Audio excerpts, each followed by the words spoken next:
This e-text is otherwise provided to you, as is no other.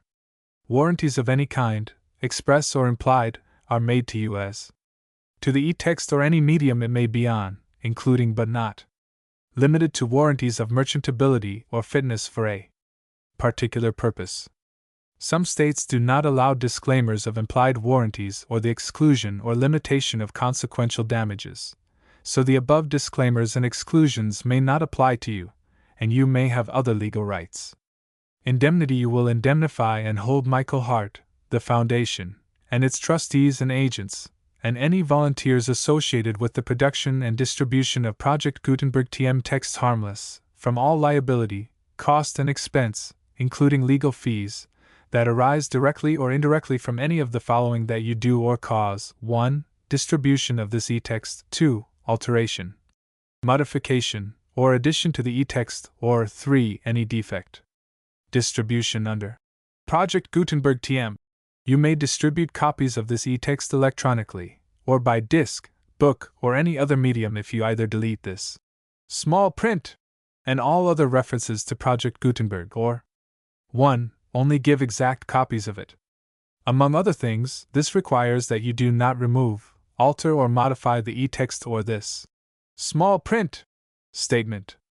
You may, however, if you wish, distribute this e-text in machine-readable binary, compressed, markup, or proprietary form, including any form resulting from conversion by word processing or hypertext software, but only so long as either *, the e-text, when displayed, is clearly readable, and does not contain characters other than those intended by the author of the work, although tilde, asterisk, and underline, underscore, characters may be used to convey punctuation intended by the author, and additional characters may be used to indicate hypertext links, or *. The e-text may be readily converted by the reader at no expense into plain ASCII, EBCDIC, or equivalent form by the program that displays the e-text, as is the case, for instance, with most word processors, or *. You provide, or agree to also provide on request at no additional cost, fee, or expense, a copy of the e-text in its original plain ASCII form, or in EBCDIC or other equivalent proprietary form. 2. Honor the e-text refund and replacement provisions of this small print statement. 3. Pay a trademark license fee to the Foundation of 20% of the gross profits you derive, calculated using the method you already used to calculate your applicable taxes. If you don't derive profits, no royalty is due. Royalties are payable to Project Gutenberg Literary Archive Foundation. The 60 days following each date you prepare, or were legally required to prepare, your annual, or equivalent periodic, tax return. Please contact us beforehand to let us know your plans and to work out the details. What if you want to send money even if you don't have to? Project Gutenberg is dedicated to increasing the number of public domain and licensed works that can be freely distributed in machine-readable form. The project gratefully accepts contributions of money, time, public domain materials, or royalty-free copyright licenses. Money should be paid to the Project Gutenberg Literary Archive Foundation. If you are interested in contributing scanning equipment or software or other items, please contact Michael Hart at hart@pobox.com. Portions of this header are copyright C. 2001 by Michael S. Hart and may be reprinted only when these e-texts are free of all fees. Project Gutenberg is a trademark and may not be used in any sales of Project Gutenberg e-texts or other materials, be they hardware or software or any other related product, without express permission. *N the small print. For public domain e-texts *ver. .10/04/01 *. This e-text was produced by Pat Cast Evans Pacat at tnet.net and David Widger at ccomed.net. Rhoda Fleming. By George Meredith. Book 1. I. The Kentish Family 2.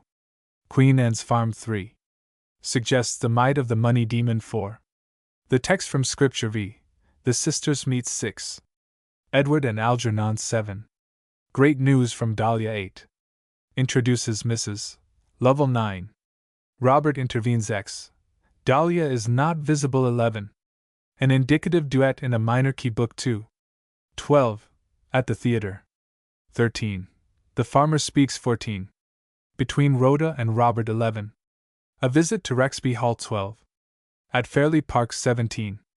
A yeoman of the old breed 18. An assembly at the Pilot in 19. Robert smitten low XX. Mrs. Lovell shows a tame brute book 3.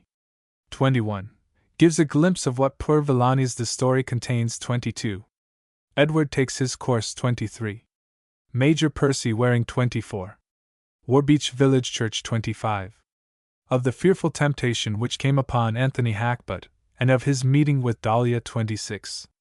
In the Park 27. Contains a study of a fool in trouble 28. Edward's letter 29. Furthermore of the Fool Book 4. XXX. The Expiation 31. The Melting of the Thousand 32. La Question d'Argent 33. Edward's Return 34. Father and Son 35. The Night Before 36. Edward Meets His Match 37. Edward Tries His Eloquence 38. Too Late Book 5. 39. Dahlia Goes Home XL. A Freak of the Money Demon, that may have been anticipated's lie. Dahlia's Frenzy 42. Anthony in a Collapse 43. Rhoda pledges her hand 44. The Enemy appears XLV. The Farmer is awakened 46. When the Night is Darkest 47. Dawn is near 48. Conclusion Rhoda Fleming Book 1. The Kentish Family 2. Queen Anne's Farm 3. Suggests the might of the money demon 4. The text from Scripture v. The Sisters meets 6. Edward and Algernon 7. Great news from Dahlia 8. Introduces Mrs. Lovell 9. Robert intervenes X. Dahlia is not visible 11. An indicative duet in a minor key Chapter 1. Remains of our good yeomanry blood will be found in Kent, developing stiff, solid, unobtrusive men, and very personable women. The distinction survives there between Kentish women and women of Kent, as a true southeastern dame will let you know, if it is her fortune to belong to that favored portion of the county where the great battle was fought, in which the gentler sex performed manful work, but on what luckless heads we hear not, and when garrulous tradition is discreet, the severe historic muse declines to hazard a guess. Saxon, one would presume, since it is thought something to have broken them. My plain story is of 2 Kentish damsels, and runs from a home of flowers into regions where flowers are few and sickly, on to where the flowers which breathe sweet breath have been proved in mortal fire. Mrs. Fleming, of Queen Anne's Farm, was the wife of a yeoman farmer of the county. Both were of sound Kentish extraction, albeit varieties of the breed. The farm had its name from a tradition, common to many other farmhouses within a circuit of the metropolis, that the anti-Hanoverian lady had used the place in her day as a nursery hospital for the royal little ones. It was a square 3-storied building of red brick, much beaten and stained by the weather, with an ivied side, up which the ivy grew stoutly, topping the roof in triumphant lumps. The house could hardly be termed picturesque. Its aspect had struck many eyes as being very much that of a red-coat sentinel grenadier, battered with service, and standing firmly enough, though not at ease. Surrounding it was a high wall, built partly of flint and partly of brick, and ringed all over with grey lichen and brown spots of bearded moss, that bore witness to the touch of many winds and rains. Tufts of pale grass, and gillyflowers, and travelling stonecrop, hung from the wall, and driblets of ivy ran broadening to the outer ground. The royal arms were said to have surmounted the great iron gateway, but they had vanished, either with the family, or at the indications of an approaching rust. Rust defiled its bars, but when you looked through them, the splendor of an unrivaled garden gave vivid signs of youth, and of the taste of an orderly, laborious, and cunning hand. The garden was under Mrs. Fleming's charge. The joy of her love for it was written on its lustrous beds, as poets write. She had the poetic passion for flowers. Perhaps her taste may now seem questionable. She cherished the old-fashioned delight in tulips.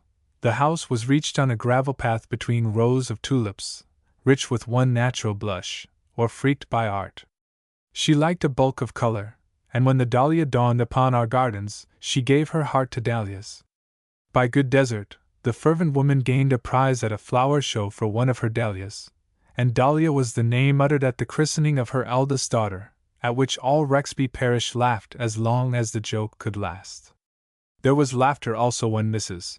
Fleming's second daughter received the name of Rhoda, but it did not endure for so long a space, as it was known that she had taken more to the solitary and reflective reading of her Bible, and to thoughts upon flowers eternal. Country people are not inclined to tolerate the display of a passion for anything. They find it as intrusive and exasperating as is, in the midst of larger congregations, what we call genius. For some years, Mrs. Fleming's proceedings were simply a theme for gossips, and her vanity was openly pardoned, until that delusively prosperous appearance which her labor lent to the house was worn through by the enforced confession of there being poverty in the household. The ragged elbow was then projected in the face of Rexby in a manner to preclude it from a sober appreciation of the fairness of the face. Critically, moreover, her admission of great poppy heads into her garden was objected to. She would squander her care on poppies, and she had been heard to say that, while she lived, her children should be fully fed. The encouragement of flaunting weeds in a decent garden was indicative of a moral twist at the express resolution to supply her table with plentiful nourishment, no matter whence it came, or how provided, sufficiently confirmed. The reason with which she was stated to have fortified her stern resolve was of the irritating order, right in the abstract, and utterly unprincipled in the application. She said, "Good bread, and good beef, and enough of both, make good blood, and my children shall be stout. This is such a thing as may be announced by foreign princesses and rulers over serfs.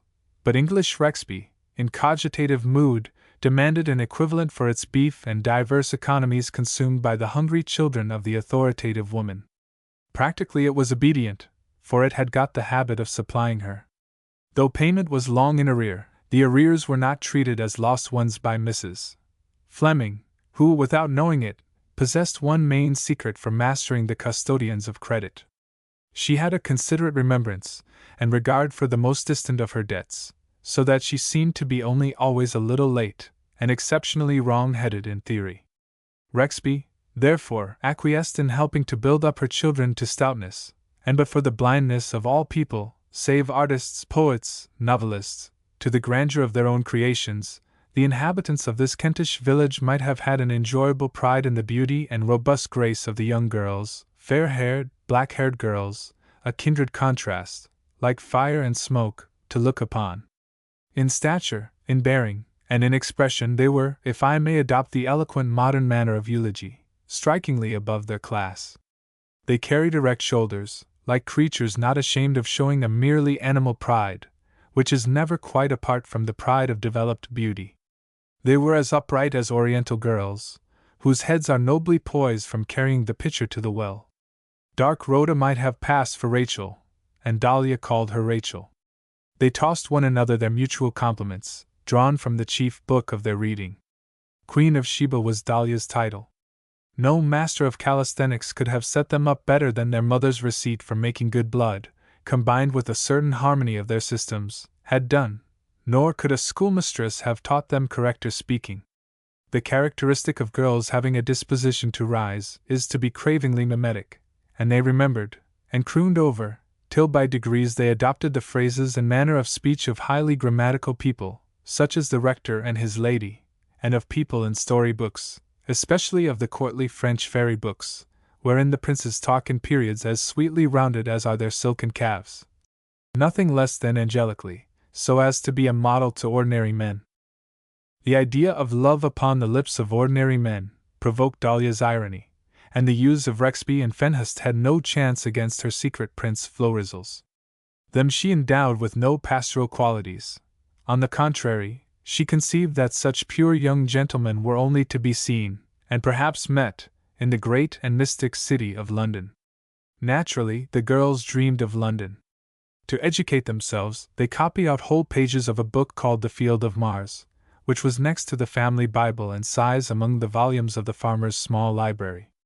The deeds of the heroes of this book, and the talk of the fairy princes, were assimilated in their minds, and as they looked around them upon millers, farmers, maltsters, and tradesmen's sons, the thought of what manner of youth would propose to marry them became a precocious tribulation. Rhoda, at the age of 15, was distracted by it, owing to her sister's habit of masking her own dismal internal forebodings on the subject, under the guise of a settled anxiety concerning her sad chance. In dress, the wife of the rector of Rexby was their model. There came once to Squire Blanco's unoccupied pew a dazzling vision of a fair lady. They heard that she was a cousin of his third wife, and a widow, Mrs. Lovell by name. They looked at her all through the service, and the lady certainly looked at them in return, nor could they, with any distinctness, imagine why, but the look dwelt long in their hearts, and often afterward, when Dahlia, upon taking her seat in church, shut her eyes, according to custom, she strove to conjure up the image of herself, as she had appeared to the beautiful woman in the dress of grey-shot silk, with violet mantle and green bonnet, rose-trimmed, and the picture she conceived was the one she knew herself by, for many ensuing years.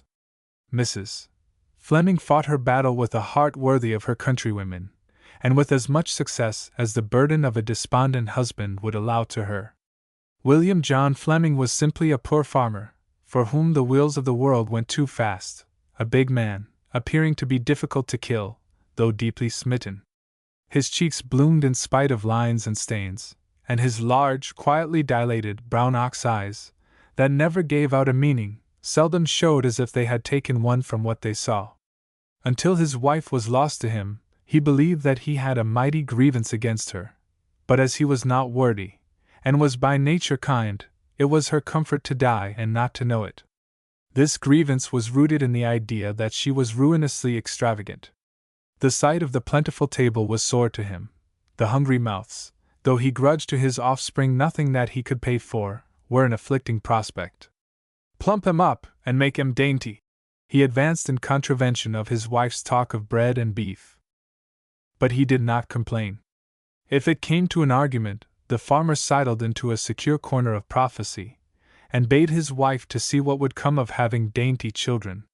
He could not deny that bread and beef made blood, and were cheaper than the port wine which doctors were in the habit of ordering for this and that delicate person in the neighborhood, so he was compelled to have recourse to secret discontent. The attention, the time, and the trifles of money shed upon the flower garden were hardships easier to bear. He liked flowers, and he liked to hear the praise of his wife's horticultural skill. The garden was a distinguishing thing to the farm, and when on a Sunday he walked home from church among full June roses, he felt the odor of them to be so like his imagined sensations of prosperity, that the deception was worth its cost. Yet the garden in its bloom revived a cruel blow. His wife had once wounded his vanity. The masked vanity of a silent man, when it does take a wound, desires a giant's vengeance. But as one can scarcely seek to enjoy that monstrous gratification when one's wife is the offender, the farmer escaped from his dilemma by going apart into a turnip field, and swearing, with his fist outstretched, never to forget it. His wife had asked him, seeing that the garden flourished and the farm decayed, to yield the labor of the farm to the garden. In fact, to turn nurseryman under his wife's direction. The woman could not see that her garden drained the farm already, distracted the farm, and most evidently impoverished him. She could not understand that in permitting her, while he sweated fruitlessly, to give herself up to the occupation of a lady, he had followed the promptings of his native kindness, and certainly not of his native wisdom. That she should deem herself best man of the two, and suggest his stamping his name to such an opinion before the world, was an outrage. Mrs. Fleming was failing in health. On that plea, with the solemnity suited to the autumn of her allotted days, she persuaded her husband to advertise for an assistant, who would pay a small sum of money to learn sound farming, and hear arguments in favor of the corn laws. To please her, he threw 7 shillings away upon an advertisement, and laughed when the advertisement was answered, remarking that he doubted much whether good would come of dealings with strangers. A young man, calling himself Robert Armstrong, underwent a presentation to the family. He paid the stipulated sum, and was soon enrolled as one of them.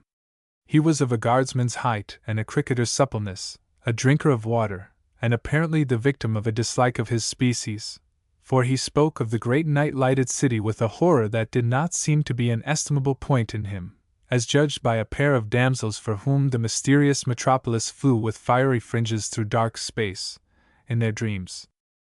In other respects, the stranger was well thought of, as being handsome and sedate. He talked fondly of one friend that he had, an officer in the army, which was considered pardonably vain. He did not reach to the ideal of his sex which had been formed by the sisters, but Mrs. Fleming, trusting to her divination of his sex's character, whispered a mother's word about him to her husband a little while before her death.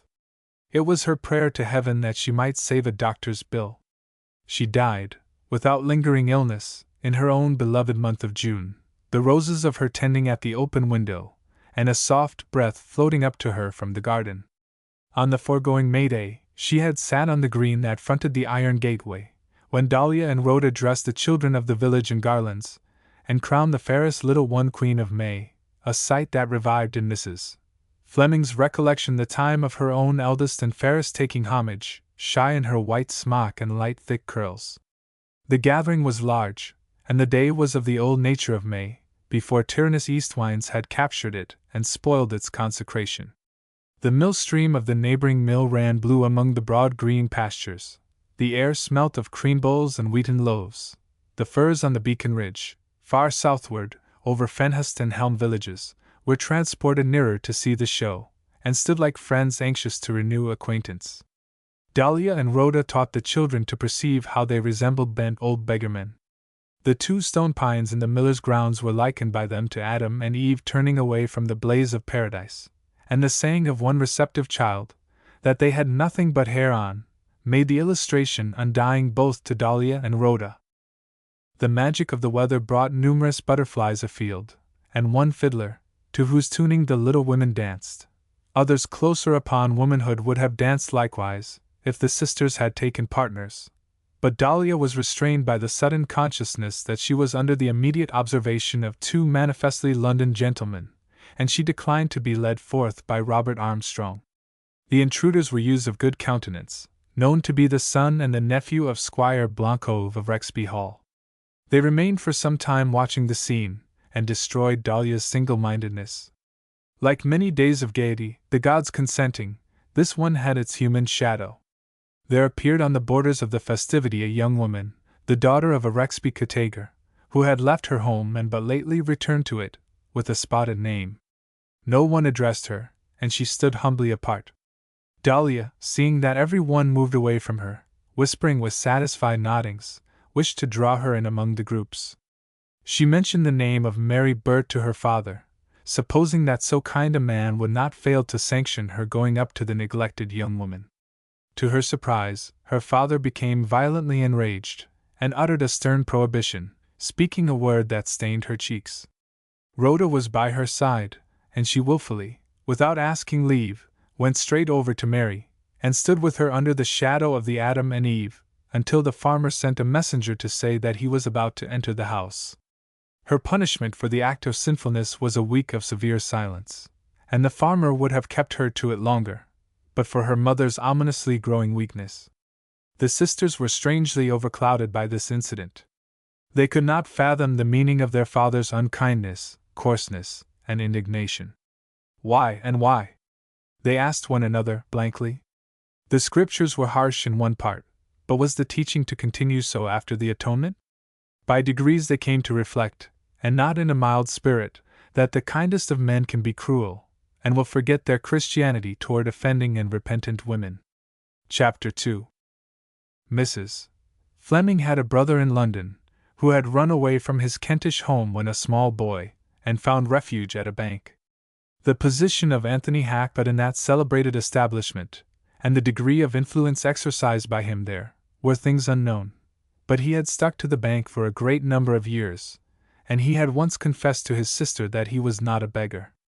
Upon these joint facts the farmer speculated, deducing from them that a man in a London bank, holding money of his own, must have learnt the ways of turning it over, farming golden ground, as it were. Consequently, that amount must now have increased to a very considerable sum. You ask what amount?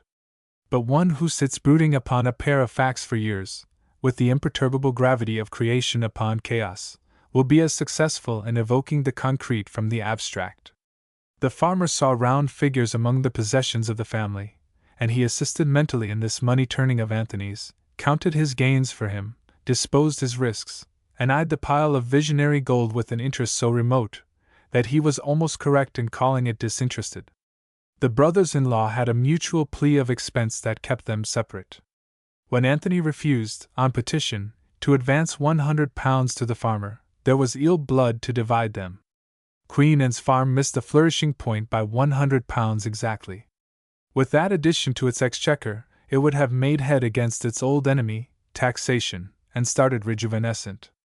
But the radicals were in power to legislate and crush agriculture, and "I've got a miser for my brother-in-law," said the farmer. Alas! The £100 to back him, he could have sowed what he pleased, and when it pleased him, partially defying the capricious clouds and their treasures, and playing tunefully upon his land, his own land. Instead of which, and while too keenly aware that the 100 would have made excesses in any direction tributary to his pocket, the poor man groaned at continuous falls of moisture, and when rain was prayed for in church, he had to be down on his knees, praying heartily with the rest of the congregation. It was done, and bitter reproaches were cast upon Anthony for the enforced necessity to do it. On the occasion of his sister's death, Anthony informed his bereaved brother-in-law that he could not come down to follow the hearse as a mourner. "My place is one of great trust," he said, "and I cannot be spared." He offered, however, voluntarily to pay half the expenses of the funeral, stating the limit of the cost. It is unfair to sound any man's springs of action critically while he is being tried by a sorrow, and the farmer's angry rejection of Anthony's offer of aid must pass. He remarked in his letter of reply that his wife's funeral should cost no less than he chose to expend on it. He breathed indignant fumes against interferences. He desired Anthony to know that he also was not a beggar, and that he would not be treated as one. The letter showed a solid yeoman's fist. Farmer Fleming told his chums, and the shopkeeper of Rexby, with whom he came into converse, that he would honor his dead wife up to his last penny. Some month or so afterward it was generally conjectured that he had kept his word. Anthony's rejoinder was characterized by a marked humility. He expressed contrition for the farmer's misunderstanding of his motives. His fathomless conscience had plainly been reached. He wrote again, without waiting for an answer, speaking of the funds indeed, but only to pronounce them worldly things, and hoping that they all might meet in heaven, where brotherly love, as well as money, was ready-made, and not always in the next street. A hint occurred that it would be a gratification to him to be invited down, whether he could come or no, for holidays were expensive, and journeys by rail had to be thought over before they were undertaken, and when you are away from your post, you never knew who may be supplanting you. He did not promise that he could come, but frankly stated his susceptibility to the friendliness of an invitation. The feeling indulged by Farmer Fleming in refusing to notice Anthony's advance toward a reconciliation was, on the whole, not creditable to him. Spite is more often fattened than propitiated by penitence. He may have thought besides, policy not being always a vacant space in revengeful acts, that Anthony was capable of something stronger and warmer, now that his humanity had been aroused. The speculation is commonly perilous, but Farmer Fleming had the desperation of a man who has run slightly into debt, and has heard the first din of dunning, which to the unaccustomed imagination is fearful as bankruptcy, shorn of the horror of the word. And moreover, it was so wonderful to find Anthony displaying humanity at all, that anything might be expected of him. "Let's see what he will do," thought the farmer in an interval of his wrath, and the wrath is very new which has none of these cool intervals. The passions do but watch them, are all more or less intermittent. As it chanced, he acted sagaciously, for Anthony at last wrote to say that his home in London was cheerless, and that he intended to move into fresh and airy lodgings, where the presence of a discreet young housekeeper, who might wish to see London, and make acquaintance with the world, would be agreeable to him.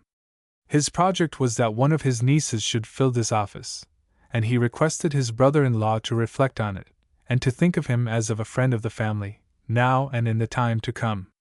Anthony spoke of the seductions of London quite unctuously. Who could imagine this to be the letter of an old crabbed miser? Tell her, he said.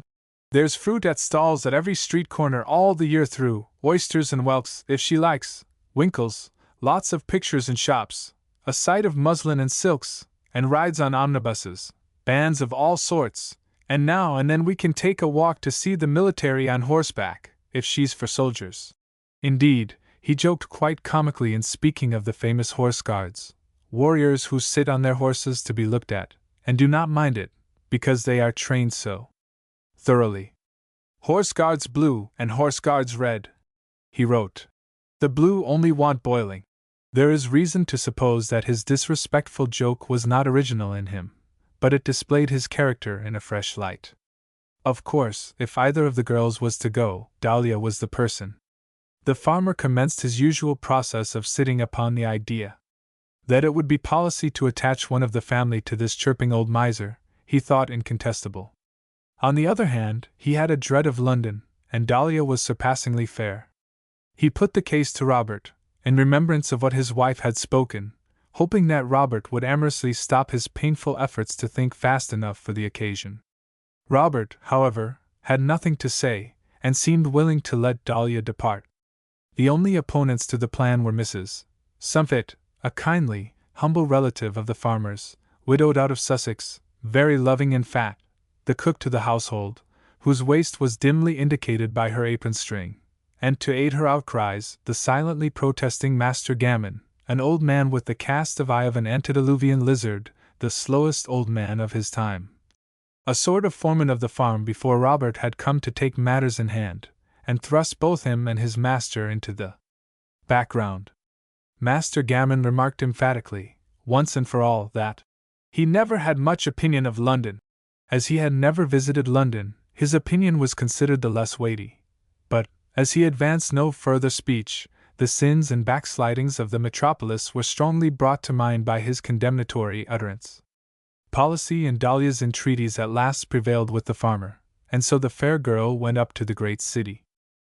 After months of a division that was like the division of her living veins, and when the comfort of letters was getting cold, Rhoda, having previously pledged herself to secrecy, though she could not guess why it was commanded, received a miniature portrait of Dahlia, so beautiful that her envy of London for holding her sister away from her melted in gratitude.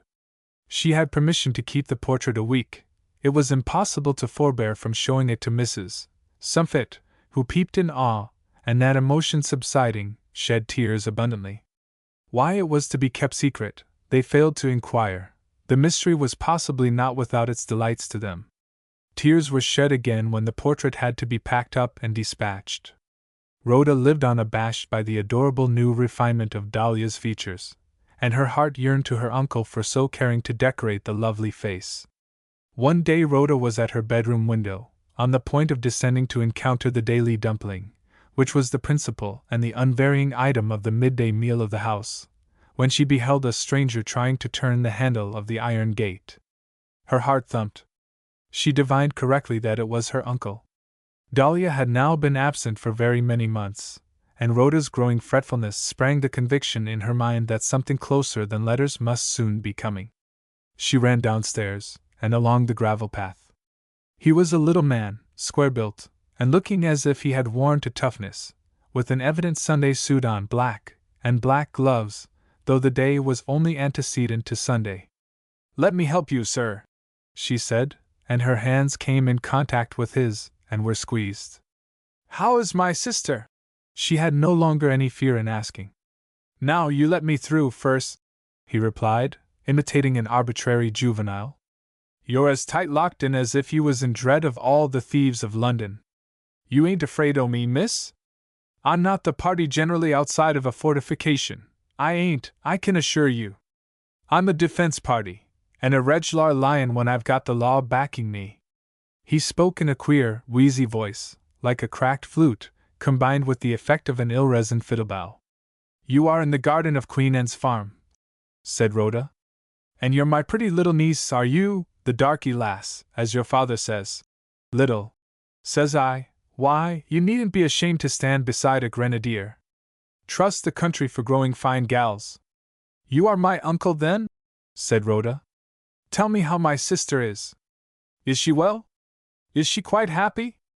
Dolly? Returned old Anthony, slowly. Yes, yes, my sister. Rhoda looked at him with distressful eagerness. Now, don't you be uneasy about your sister Dolly. Old Anthony, as he spoke, fixed his small brown eyes on the girl, and seemed immediately to have departed far away in speculation. A question recalled him. Is her health good? Aye, stomach's good, head's good, lungs, brain, what not, all good. She's a bit giddy, that's all. In her head? Aye, and on her pins. Never you mind. You look a steady one, my dear. I shall take to you, I think. But my sister, Rhoda was saying, when the farmer came out and sent a greeting from the threshold. Brother Tony! Here he is, Brother William John. Surely, and so he is, at last. The farmer walked up to him with his hand out. And it ain't too late, I hope. Eh?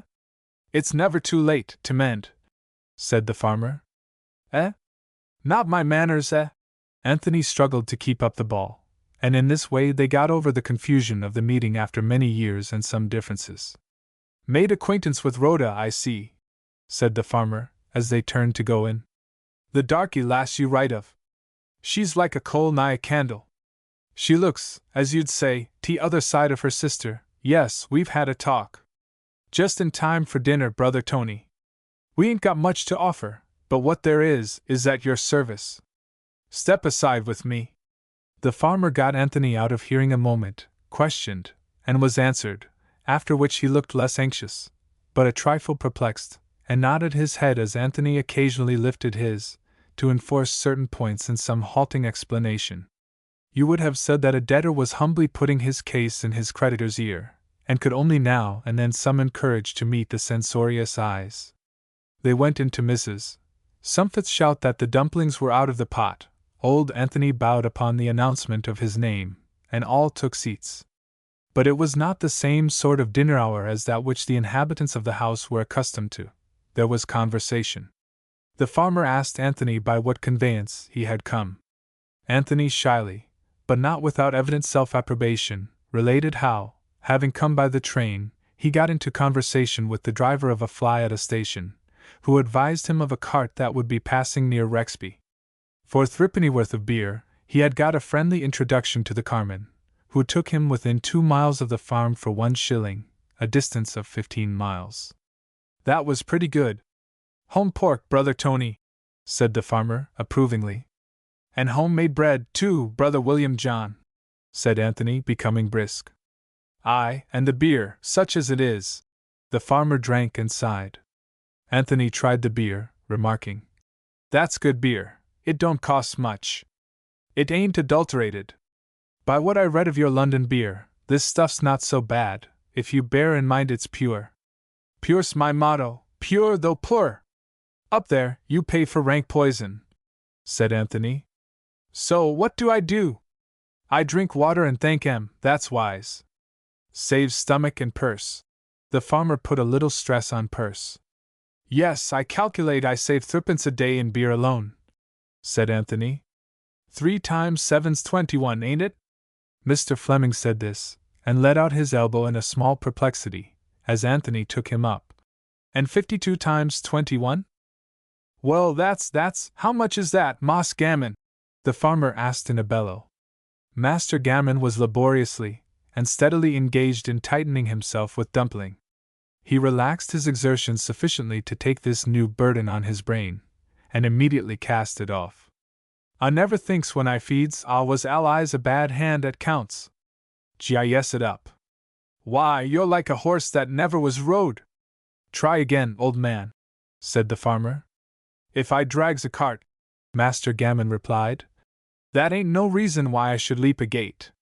The farmer felt that he was worsted as regarded the illustration, and with a bit of the boy's fear of the pedagogue, he fought Anthony off by still pressing the arithmetical problem upon Master Gammon, until the old man, goaded to exasperation, rolled out thunderingly, If I works fair ye, that ain't no reason why I should think fair ye. Which caused him to be left in peace. Robert? The farmer transferred the question. Come! What is it? Robert begged a minute's delay, while Anthony watched him with hawk eyes. I tell you what it is, it's pounds, said Robert. This tickled Anthony, who let him escape, crying, Capital!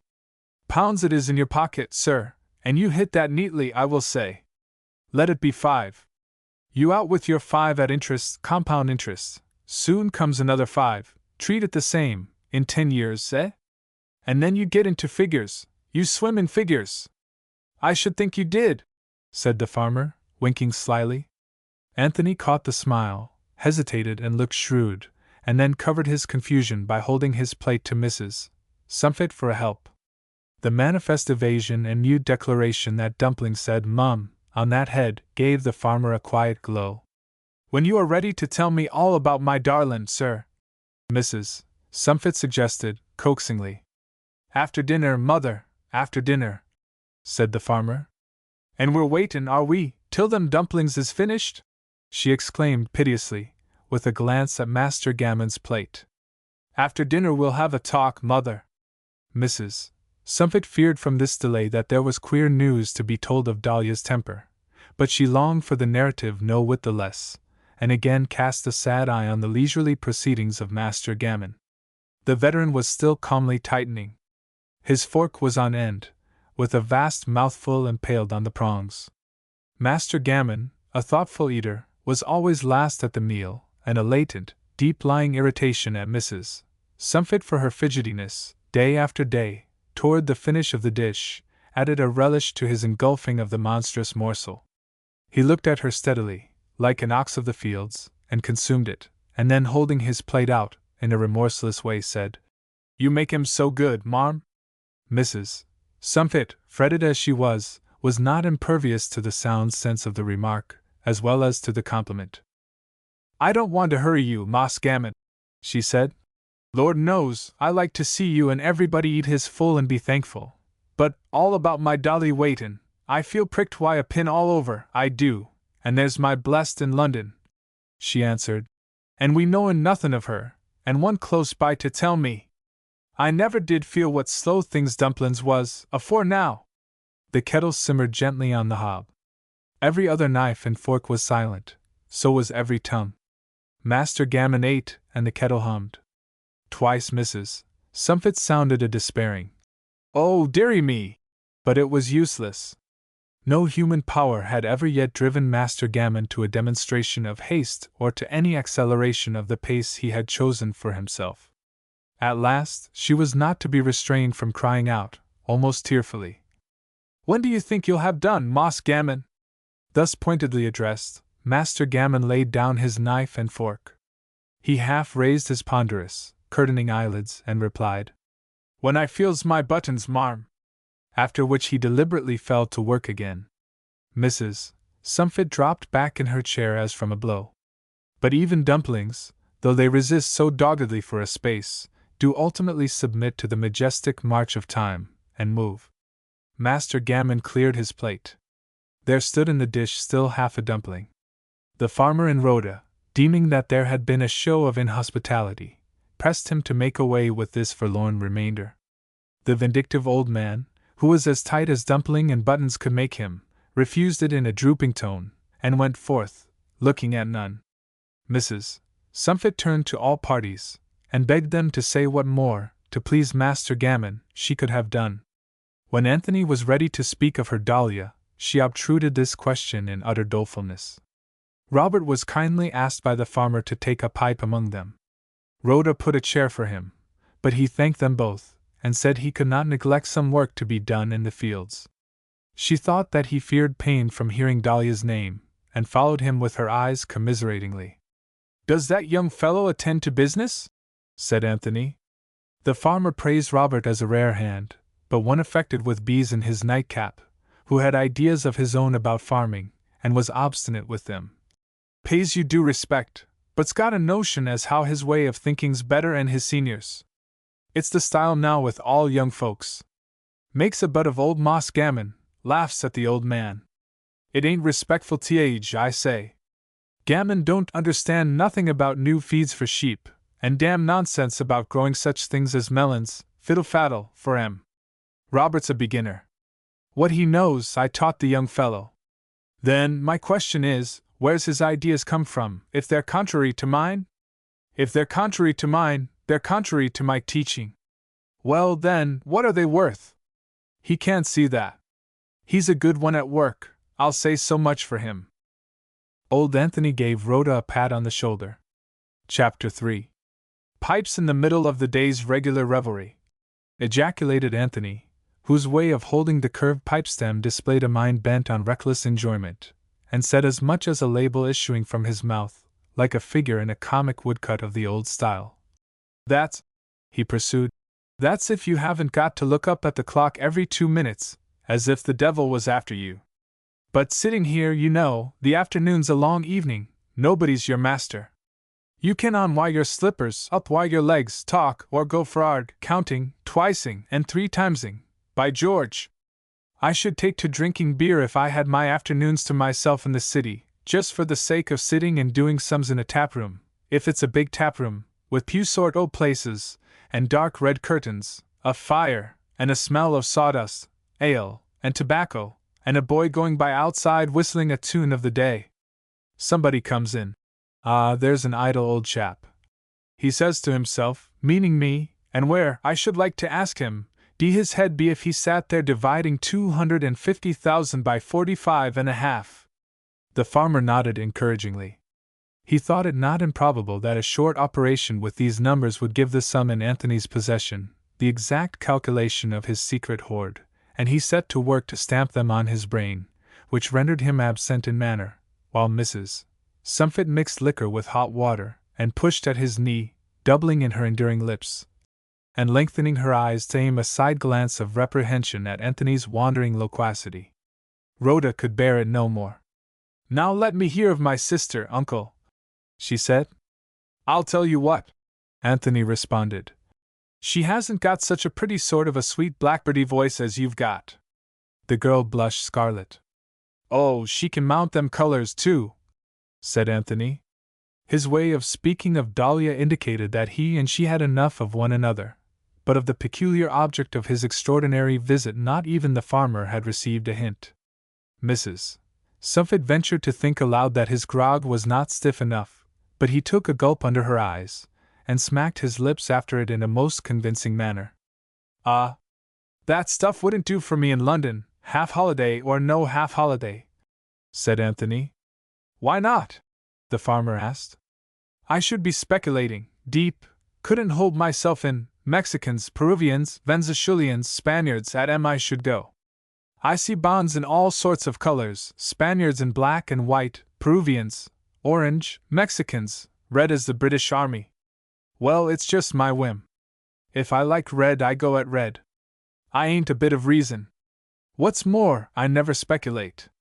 Why, that's safest, brother Tony, said the farmer. And safe's my game, always was, always will be. Do you think? Anthony sucked his grog to the sugar dregs, till the spoon settled on his nose.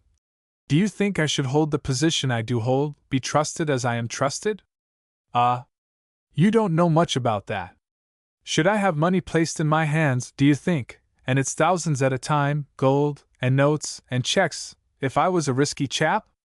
I'm known to be thoroughly respectable. 45 years I've been in Boyne's Bank, and thank ye, ma'am, grog don't do no harm down here. And I will take another glass, when the heart of a man. But I'm no singer. Mrs. Sumfit simpered. Hem, it's the heart of a woman, too, and she have one, and it's dying to hear of her darlin' blessed in town, and of who cuts her hair, and where she gets her gowns, and whose pills. The farmer interrupted her irritably. Divide a couple o' 100,000 and more by 45.5, he said. Do wait, mother, all in good time. 45.5, brother Tony, that was your sum. Ah, you mentioned it some time back. Half of what? Is that half a fraction, as they call it?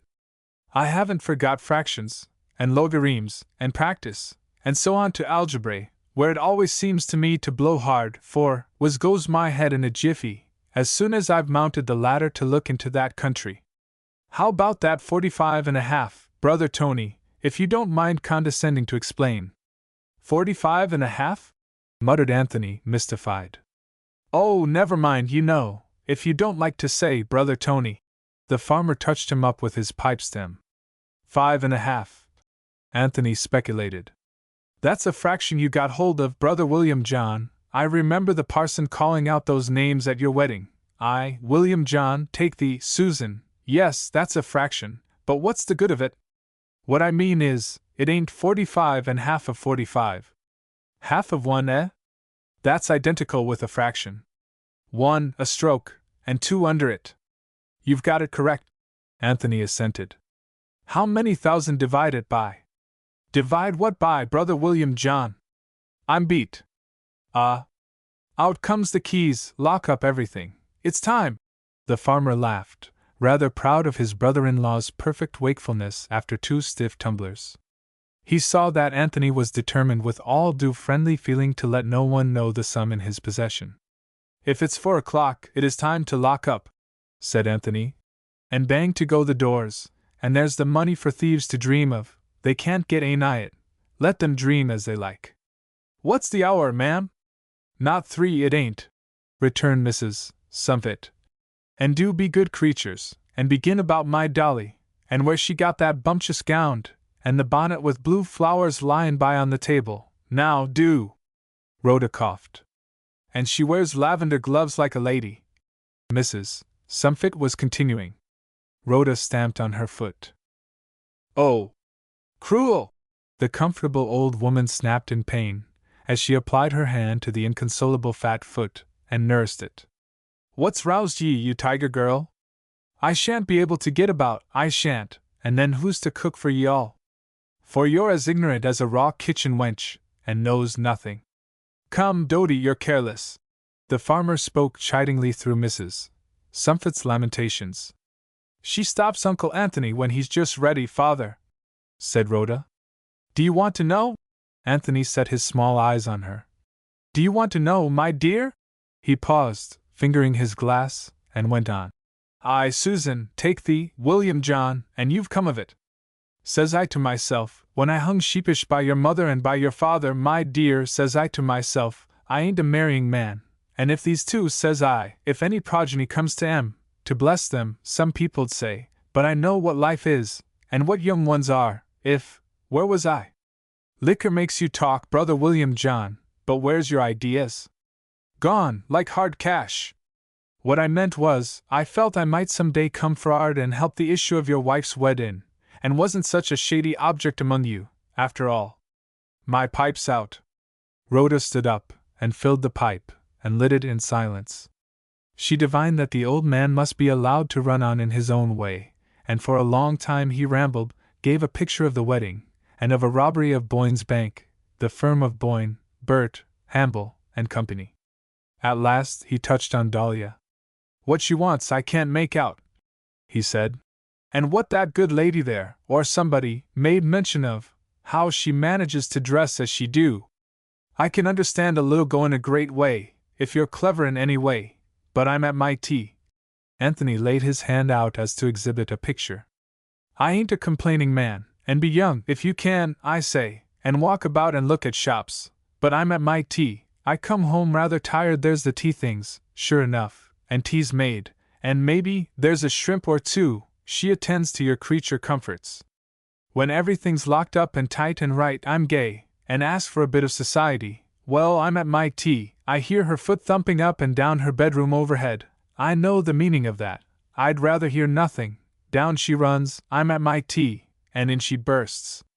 Here followed a dramatic account of Dahlia's manner of provocation, which was closed by the extinction of his pipe.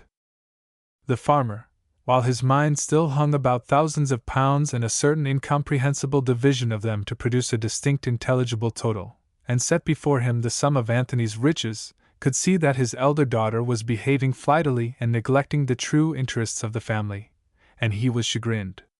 But Anthony, before he entered the house, had assured him that Dahlia was well, and that nothing was wrong with her. So he looked at Mrs.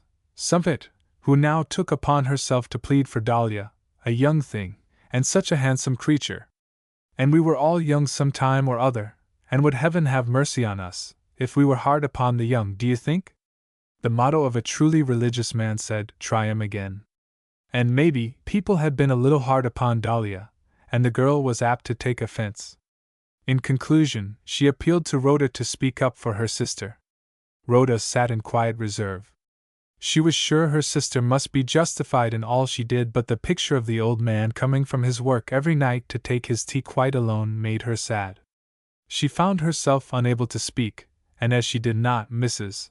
Sumford had an acute twinge from her recently trodden foot, and called her some bitter names, which was not an unusual case, for the kind old woman could be querulous, and belonged to the list of those whose hearts are as scales, so that they love not one person devotedly without a corresponding spirit of opposition to another. Rhoda merely smiled. By and by, the women left the two men alone. Anthony turned and struck the farmer's knee. "You've got a jewel in that gal, Brother William John." "Eh? She's a good enough lass. Not much of a manager, Brother Tony. Too much of a thinker, I reckon.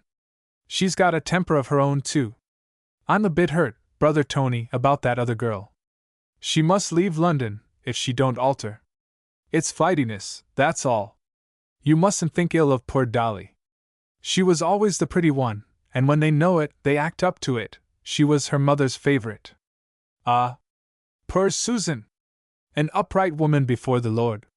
"She was," said the farmer, bowing his head.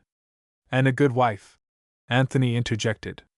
"None better, never a better, and I wish she was living to look after her girls." "I came through the churchyard, hard by," said Anthony, "and I read that writing on her tombstone. It went like a choke in my throat. The first person I saw next was her child, this young gal you call Rhoda, and thinks I to myself, you might ask me, I'd do anything for ye, that I could, of course." The farmer's eye had lit up, but became overshadowed by the characteristic reservation. "Nobody'd ask you to do more than you could," he remarked, rather coldly. "It'll never be much," sighed Anthony. "Well, the world's nothing, if you come to look at it close." The farmer adopted a similar tone. "What's money?" said Anthony. The farmer immediately resumed his thisworldliness. "Well, it's fine to go about asking us poor devils to answer ye that," he said, and chuckled, conceiving that he had nailed Anthony down to a partial confession of his ownership of some worldly goods. "What do you call having money?" observed the latter, clearly in the trap. 50,000? "Phew!" went the farmer, as at a big draught of powerful stuff. 10,000? Mr. Fleming took this second gulp almost contemptuously, but still kindly. "Come," quoth Anthony. 10,000's not so mean, you know. You're a gentleman on 10,000. So on 5. I'll tell ye, many a gentleman be glad to own it. Lord bless you! But you know nothing of the world, Brother William John. Some of 'em haven't one, ain't so rich as you. Or you, Brother Tony?" The farmer made a grasp at his will-o'-the-wisp. "Oh, me!" Anthony sniggered. "I'm a scraper of odds and ends. I pick up things in the gutter. Mind you, those Jews ain't such fools, though a curse is on 'em, to wander forth. They know the meaning of the multiplication table. They can turn fractions into whole numbers. No, I'm not to be compared to gentlemen. My property's my respectability. I said that at the beginning, and I say it now. But I'll tell you what, Brother William John, it's an emotion when you've got bags of thousands of pounds in your arms." Ordinarily, the farmer was a sensible man, as straight on the level of dull intelligence as other men, but so credulous was he in regard to the riches possessed by his wife's brother, that a very little tempted him to childish exaggeration of the probable amount. Now that Anthony himself furnished the incitement, he was quite lifted from the earth. He had, besides, taken more of the strong mixture than he was ever accustomed to take in the middle of the day, and as it seemed to him that Anthony was really about to be seduced into a particular statement of the extent of the property which formed his respectability, as Anthony had chosen to put it, he got up a little game in his head by guessing how much the amount might positively be, so that he could subsequently compare his shrewd reckoning with the avowed fact. He tamed his wild ideas as much as possible, thought over what his wife used to say of Anthony's saving ways from boyhood, thought of the dark hints of the funds, of many bold strokes for money made by sagacious persons, of Anthony's close style of living, and of the lives of celebrated misers. This done, he resolved to make a sure guess, and therefore aimed below the mark. Money, when the imagination deals with it thus, has no substantial relation to mortal affairs. It is a tricksy thing, distending and contracting as it dances in the mind, like sunlight on the ceiling cast from a morning teacup, if a forced simile will aid the conception. The farmer struck on 30,000 and some odd £100, outlying debts, or so, excluded, as what Anthony's will, in all likelihood, would be sworn under, say, 30,000, or, safer, say, 20,000. Bequeathed, how? To him, and to his children. But to the children in reversion after his decease? Or how? In any case, they might make capital marriages, and the farm estate should go to whichever of the two young husbands he liked the best. Farmer Fleming asked not for any life of ease and splendor, though £30,000 was a fortune, or even 20,000. Noblemen have stooped to marry heiresses owning no more than that.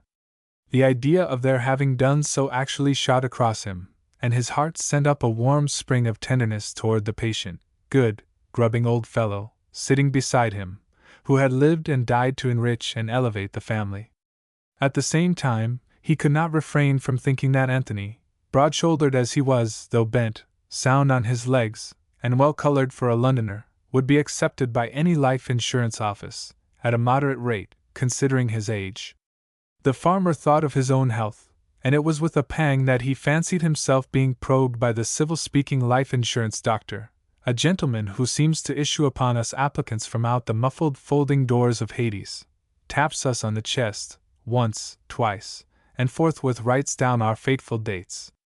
Probably, Anthony would not have to pay a higher rate of interest than he. "Are you insured, Brother Tony?" The question escaped him. "No, I ain't, Brother William John." Anthony went on nodding like an automaton set in motion. "There's two sides to that. I'm a long-lived man. Long-lived men don't insure, that is, unless they're fools. That's how the offices thrive." "Case of accident?" the farmer suggested. "Oh, nothing happens to me," replied Anthony. The farmer jumped on his legs and yawned. "Shall we take a turn in the garden, Brother Tony?" "With all my heart, Brother William John."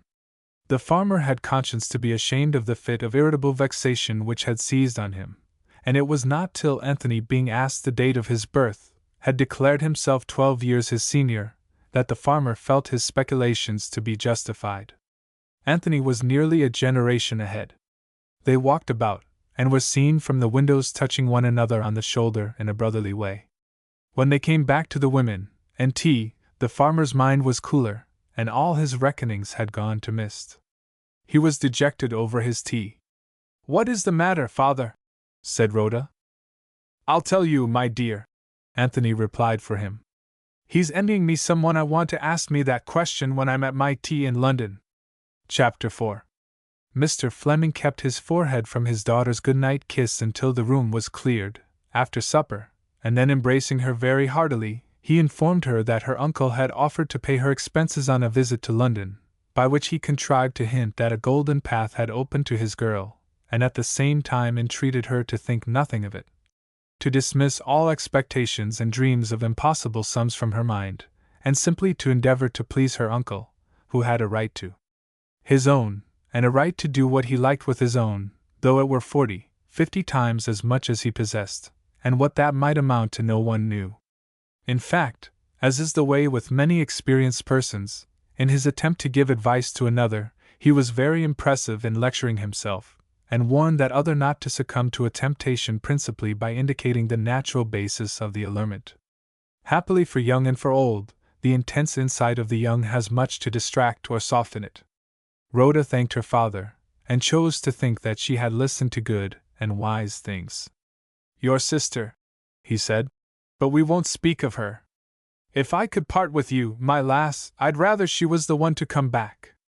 Dahlia would be killed by our quiet life now," said Rhoda. The farmer mused. "If she'd got to pay 6 men every Saturday night, she wouldn't complain o' the quiet. But there, you neither of you ever took to farming or to housekeeping, but any gentleman might be proud to have one of you for a wife." I said so when you was girls. And if you've been dull, my dear, what's the good o' society? Tea cakes mayn't seem to cost money, nor a glass o' grog to neighbors, but once open the door to that sort o' thing and your reckoning goes. And what I said to your poor mother's true. I said, our girls, there may hap not equals of the Hollands, the Nashaws, the Perets, and the others about here. No, they're not equals, because the others are not equals o' them, maybe.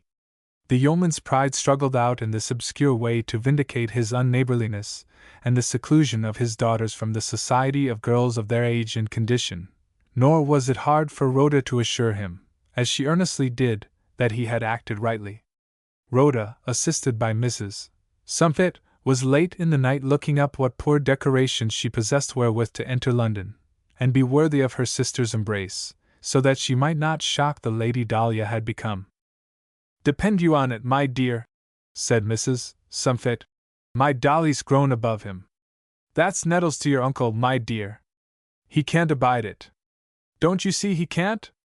Some men's like that. Others do see you dressed like a princess, and not be satisfied. They vary so, the teasin' creatures. But one and all, whether they likes it or not, owns a woman's the better for bein' dressed in the fashion. What do grieve me to my insidest heart, it is your bonnet. What a bonnet that was lying beside her dear round arm in the portrait, and her finger up making a dimple in her cheek, as if she was thinking of us in a sorrowful way. That's the arts o' being ladylike, look sad-like. How could we get a bonnet for you? My own must do, said Rhoda. Yes, and you to look like lady and servant gal goin' out for an errand, and she to feel it. Pretty that'd be. She won't be ashamed of me. Rhoda faltered, and then hummed a little tune, and said firmly, It's no use my trying to look like what I'm not. No, truly. Mrs. Sumfit assented. But it's your bein' behind the fashions what hurt me. As well you might be an old thing like me, for any pleasant looks you'll get. Now, the country, you're like in a coal-hole for the matter o' that. While London, my dear, it's pavement and gutter and omnibus traffic, and if you're not in the fashion, the little wicked boys of the streets themselves I'll let you know it. They've got such eyes for fashions, they have. And I don't want my Dolly's sister to be laughed at, and called coal scuttle, as happened to me, my dear, believe it or not, and shoved aside, and said to, Who are you? For she really is nice looking. Your Uncle Anthony and Mr. Robert agreed upon that. Rhoda colored and said after a time, It would please me if people didn't speak about my looks.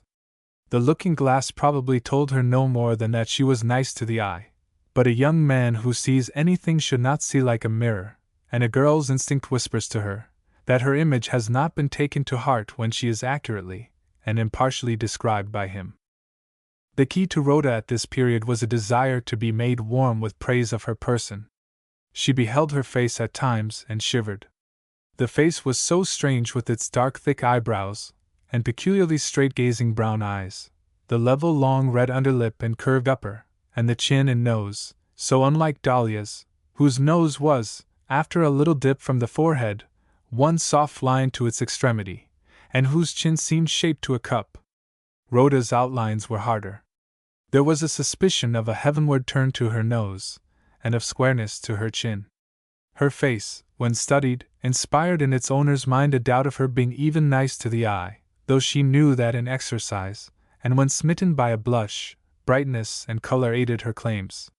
She knew also that her head was easily poised on her neck, and that her figure was reasonably good, but all this was unconfirmed knowledge, quickly shadowed by the doubt. As the sun is wanted to glorify the right features of a landscape, this girl thirsted for a dose of golden flattery. She felt, without envy of her sister, that Dahlia eclipsed her, and all she prayed for was that she might not be quite so much in the background and obscure. But great, powerful London, the new universe to her spirit, was opening its arms to her. In her half-sleep that night she heard the mighty thunder of the city, crashing, tumults of disordered harmonies, and the splendor of the lamp-lighted city appeared to hang up under a dark blue heaven, removed from earth, like a fresh planet to which she was being beckoned. At breakfast on the Sunday morning, her departure was necessarily spoken of in public. Robert talked to her exactly as he had talked to Dahlia, on the like occasion. He mentioned, as she remembered in one or two instances the names of the same streets, and professed a similar anxiety as regarded driving her to the station and catching the train. "That's a thing which makes a man feel his strength's nothing," he said. "You can't stop it. I fancy I could stop a four-in-hand at full gallop. Mind, I only fancy I could, but when you come to do with iron and steam, I feel like a baby. You can't stop trains. You can trip 'em," said Anthony, a remark that called forth general laughter and increased the impression that he was a man of resources. Rhoda was vexed by Robert's devotion to his strength. She was going, and wished to go, but she wished to be regretted as well, and she looked at him more. He, on the contrary, scarcely looked at her at all. He threw verbal turnips, oats, oxen, poultry, and every possible melancholy matter-of-fact thing about the table, described the farm and his fondness for it and the neighborhood, said a farmer's life was best, and gave Rhoda a week in which to be tired of London. She sneered in her soul, thinking, "How little he knows of the constancy in the nature of women," adding, "when they form attachments." Anthony was shown at church, in spite of a feeble intimation he expressed, that it would be agreeable to him to walk about in the March sunshine, and see the grounds and the wild flowers, which never gave trouble, nor cost a penny, and were always pretty, and worth 20 of your artificial contrivances. "Same as I say to Miss Dolly," he took occasion to remark. "But no good. I don't believe women hear ye, when you talk sense of that kind. Look, says I, at a violet. Look, says she, at a rose. Well, what can ye say after that? She swears the rose looks best. You swear the violet costs least. Then there you have a battle between what it costs and how it looks." Robert pronounced a conventional affirmative, when called on for it by a look from Anthony. Whereupon Rhoda cried out, "Dahlia was right, she was right, uncle. She was right, my dear, if she was a 10,000er. She wasn't right as a farmer's daughter with poor expectations. I'd say humble, if humble she were. As a farmer's daughter, she should choose the violet side. That's clear as day. One thing's good, I admit, she tells me she makes her own bonnets, and they're as good as milliners, and that's a proud matter to say of your own niece. And to buy dresses for herself, I suppose she's sat down and she made dresses for fine ladies. I've found her at it. Save the money for the work, says I. What does she reply? She always has a reply. Uncle, I know the value of money better. You mean, you spend it, I says to her. I'd buy more than it's worth, says she. And I'll tell you what, Mr. Robert Armstrong, as I find your name to be, sir, if you beat women at talking, my lord, you're a clever chap. Robert laughed. I give in at the first smile. Don't think much of women, is that it, sir? I'm glad to say I don't think of them at all. Do you think of one woman now, Mr. Robert Armstrong? I'd much rather think of two. And why, may I ask? It's safer. Now, I don't exactly see that, said Anthony. You set one to tear the other, Robert explained. You're a Grand Turk mogul in your reasonings of women, Mr. Robert Armstrong. I hope as your morals are sound, sir? They were on the road to church, but Robert could not restrain a swinging outburst. He observed that he hoped likewise that his morals were sound. Because, said Anthony, do you see, sir, two wives? No, one wife, interposed Robert. You said think about. I'd think about any number of women, if I was idle. But the woman you mean to make your wife, you go to at once, and don't think about her or the question either. You make sure of her, do you, sir? No, I try my luck, that is all. Suppose she won't have ye? Then I wait for her. Suppose she gets married to somebody else? Well, you know, I shouldn't cast eye on a woman who was a fool. Well, upon my... Anthony checked his exclamation, returning to the charge with, just suppose, for the sake of supposing she was a fool, and gone and got married, and you thrown back'ard on one leg, staring at the other, stupefied like? I don't mind supposing it, said Robert. Say, she's a fool. Her being a fool argues that I was one in making a fool's choice. So, she jilts me, and I get a pistol, or I get a neat bit of rope, or I take a clean header with a cannonball at my heels, or I go to the chemist's and ask for stuff to poison rats, Anything a fool do under the circumstances, it don't matter what. Old Anthony waited for Rhoda to jump over a stile, and said to her, "He laughs at the whole lot of ye." "Who?" she asked, with betraying cheeks. "This Mr. Robert Armstrong of yours." "Of mine, uncle! He don't seem to care a snap o' the finger for any of ye." "Then, none of us must care for him, uncle." "Now, just the contrary. That always shows a young fellow who's attending to his business. If he'd seen you boil potatoes, make dumplings, beds, tea, all that, you'd have had a chance. He'd have marched up to ye before you was off to London, saying you are the woman." Rhoda was too desperately tickled by the idea to refrain from uttering it, though she was angry, and suffering internal discontent. "Or else you are the cook," she muttered, and shut, with the word, steel bars across her heart, calling him, mentally, names not justified by anything he had said or done, such as mercenary, tyrannical, and such like. Robert was attentive to her in church. Once she caught him with his eyes on her face, but he betrayed no confusion, and looked away at the clergyman. When the text was given out, he found the place in his Bible, and handed it to her pointedly. "There shall be snares and traps unto you." A line from Joshua.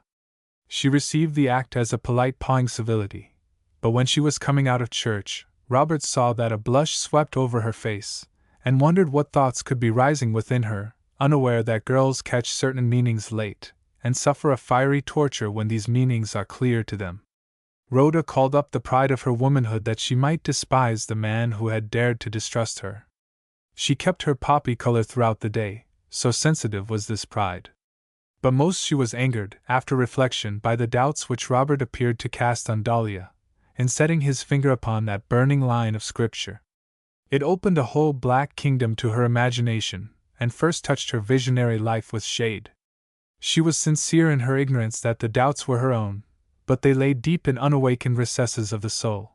It was by a natural action of her reason that she transferred and forced them upon him who had chanced to make them visible. Chapter 5. When young minds are set upon a distant object, they scarcely live for anything about them. The drive to the station and the parting with Robert, the journey to London, which had latterly seemed to her secretly distressed anticipation like a sunken city, a place of wonder with the waters over it, all passed by smoothly, and then it became necessary to call a cabman, for whom, as he did her the service to lift her box, Rhoda felt a gracious respect. Until a quarrel ensued between him and her uncle concerning sixpence, a poor sum, as she thought, but representing, as Anthony impressed upon her understanding during the conflict of hard words, a principle. Those who can persuade themselves that they are fighting for a principle, fight strenuously, and may be reckoned upon to overmatch combatants on behalf of a miserable small coin. So the cabman went away discomfited. He used such bad language that Rhoda had no pity for him, and hearing her uncle style it the London tongue, she thought dispiritedly of Dahlia's having had to listen to it through so long a season. Dahlia was not at home, but Mrs. Wicklow, Anthony's landlady, undertook to make Rhoda comfortable, which operation she began by praising dark young ladies over fair ones, at the same time shaking Rhoda's arm that she might not fail to see a compliment was intended. "This is our London way," she said. But Rhoda was most disconcerted when she heard Mrs. Wicklow relate that her daughter and Dahlia were out together, and say that she had no doubt they had found some pleasant and attentive gentleman for a companion, if they had not gone purposely to meet one. Her thoughts of her sister were perplexed, and London seemed a gigantic net around them both. "Yes, that's the habit with the girls up here," said Anthony. "That's what fine bonnets mean." Rhoda dropped into a bitter depth of brooding. The savage nature of her virgin pride was such that it gave her great suffering even to suppose that a strange gentleman would dare to address her sister. She half fashioned the words on her lips that she had dreamed of a false scion, and was being righteously punished.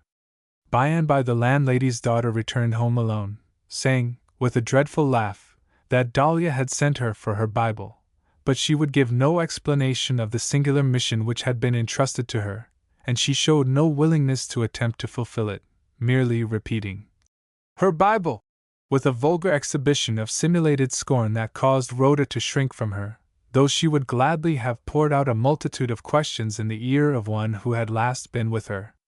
Beloved. After a while Mrs. Wicklow looked at the clock, and instantly became overclouded with an extreme gravity. 11! And she sent Marian home for her Bible. This looks bad. I call it hypocritical, the idea of mentioning the Bible. Now, if she had said to Marian, "Go and fetch any other book but a Bible." It was Mother's Bible, interposed Rhoda. Mrs. Wicklow replied, "And I wish all young women to be as innocent as you, my dear. You'll get you to bed. You're a dear, mild, sweet, good young woman. I'm never deceived in character." Vaunting her penetration, she accompanied Rhoda to Dahlia's chamber, bidding her sleep speedily, or that when her sister came they would be talking till the cock crowed hoarse. "There's a poultry yard close to us?" said Rhoda, feeling less at home when she heard that there was not. The night was quiet and clear. She leaned her head out of the window, and heard the mellow Sunday evening roar of the city as of a sea at ebb. And Dahlia was out on the sea. Rhoda thought of it as she looked at the row of lamps, and listened to the noise remote, until the sight of stars was pleasant as the faces of friends. People are kind here, she reflected, for her short experience of the landlady was good, and a young gentleman who had hailed a cab for her at the station had a nice voice. He was fair. "I am dark," came a spontaneous reflection. She undressed, and half dozing over her beating heart in bed, heard the street door open, and leaped to think that her sister approached, jumping up in her bed to give ear to the door and the stairs that were conducting her joy to her. But she quickly recomposed herself, and feigned sleep, for the delight of reveling in her sister's first wonderment. The door was flung wide, and Rhoda heard her name called by Dahlia's voice, and then there was a delicious silence, and she felt that Dahlia was coming up to her on tiptoe, and waited for her head to be stooped near, that she might fling out her arms, and draw the dear head to her bosom. But Dahlia came only to the bedside, without leaning over, and spoke of her looks, which held the girl quiet. "How she sleeps! It's a country sleep," Dahlia murmured. "She's changed, but it's all for the better. She's quite a woman, she's a perfect brunette, and the nose I used to laugh at suits her face, and those black, thick eyebrows of hers. My pet! Oh, why is she here? What's meant by it? I knew nothing of her coming. Is she sent on purpose?" Rhoda did not stir. The tone of Dahlia's speaking, low and almost awful to her, laid a flat hand on her, and kept her still. "I came for my Bible," she heard Dahlia say. "I promised Mother, oh, my poor darling Mother! And Dodie lying in my bed! Who would have thought of such things? Perhaps Heaven does look after us and interfere. What will become of me? Oh, you pretty innocent in your sleep! I lie for hours, and can't sleep." She binds her hair in a knot on the pillow, just as she used to in the old farm days. Rhoda knew that her sister was bending over her now, but she was almost frigid, and could not move. Dahlia went to the looking-glass. "How flushed I am!" she murmured. "No, I'm pale, quite white. I've lost my strength. What can I do? How could I take Mother's Bible, and run from my pretty one, who expects me, and dreams she'll wake with me beside her in the morning? I can't if you love me, Edward, you won't wish it."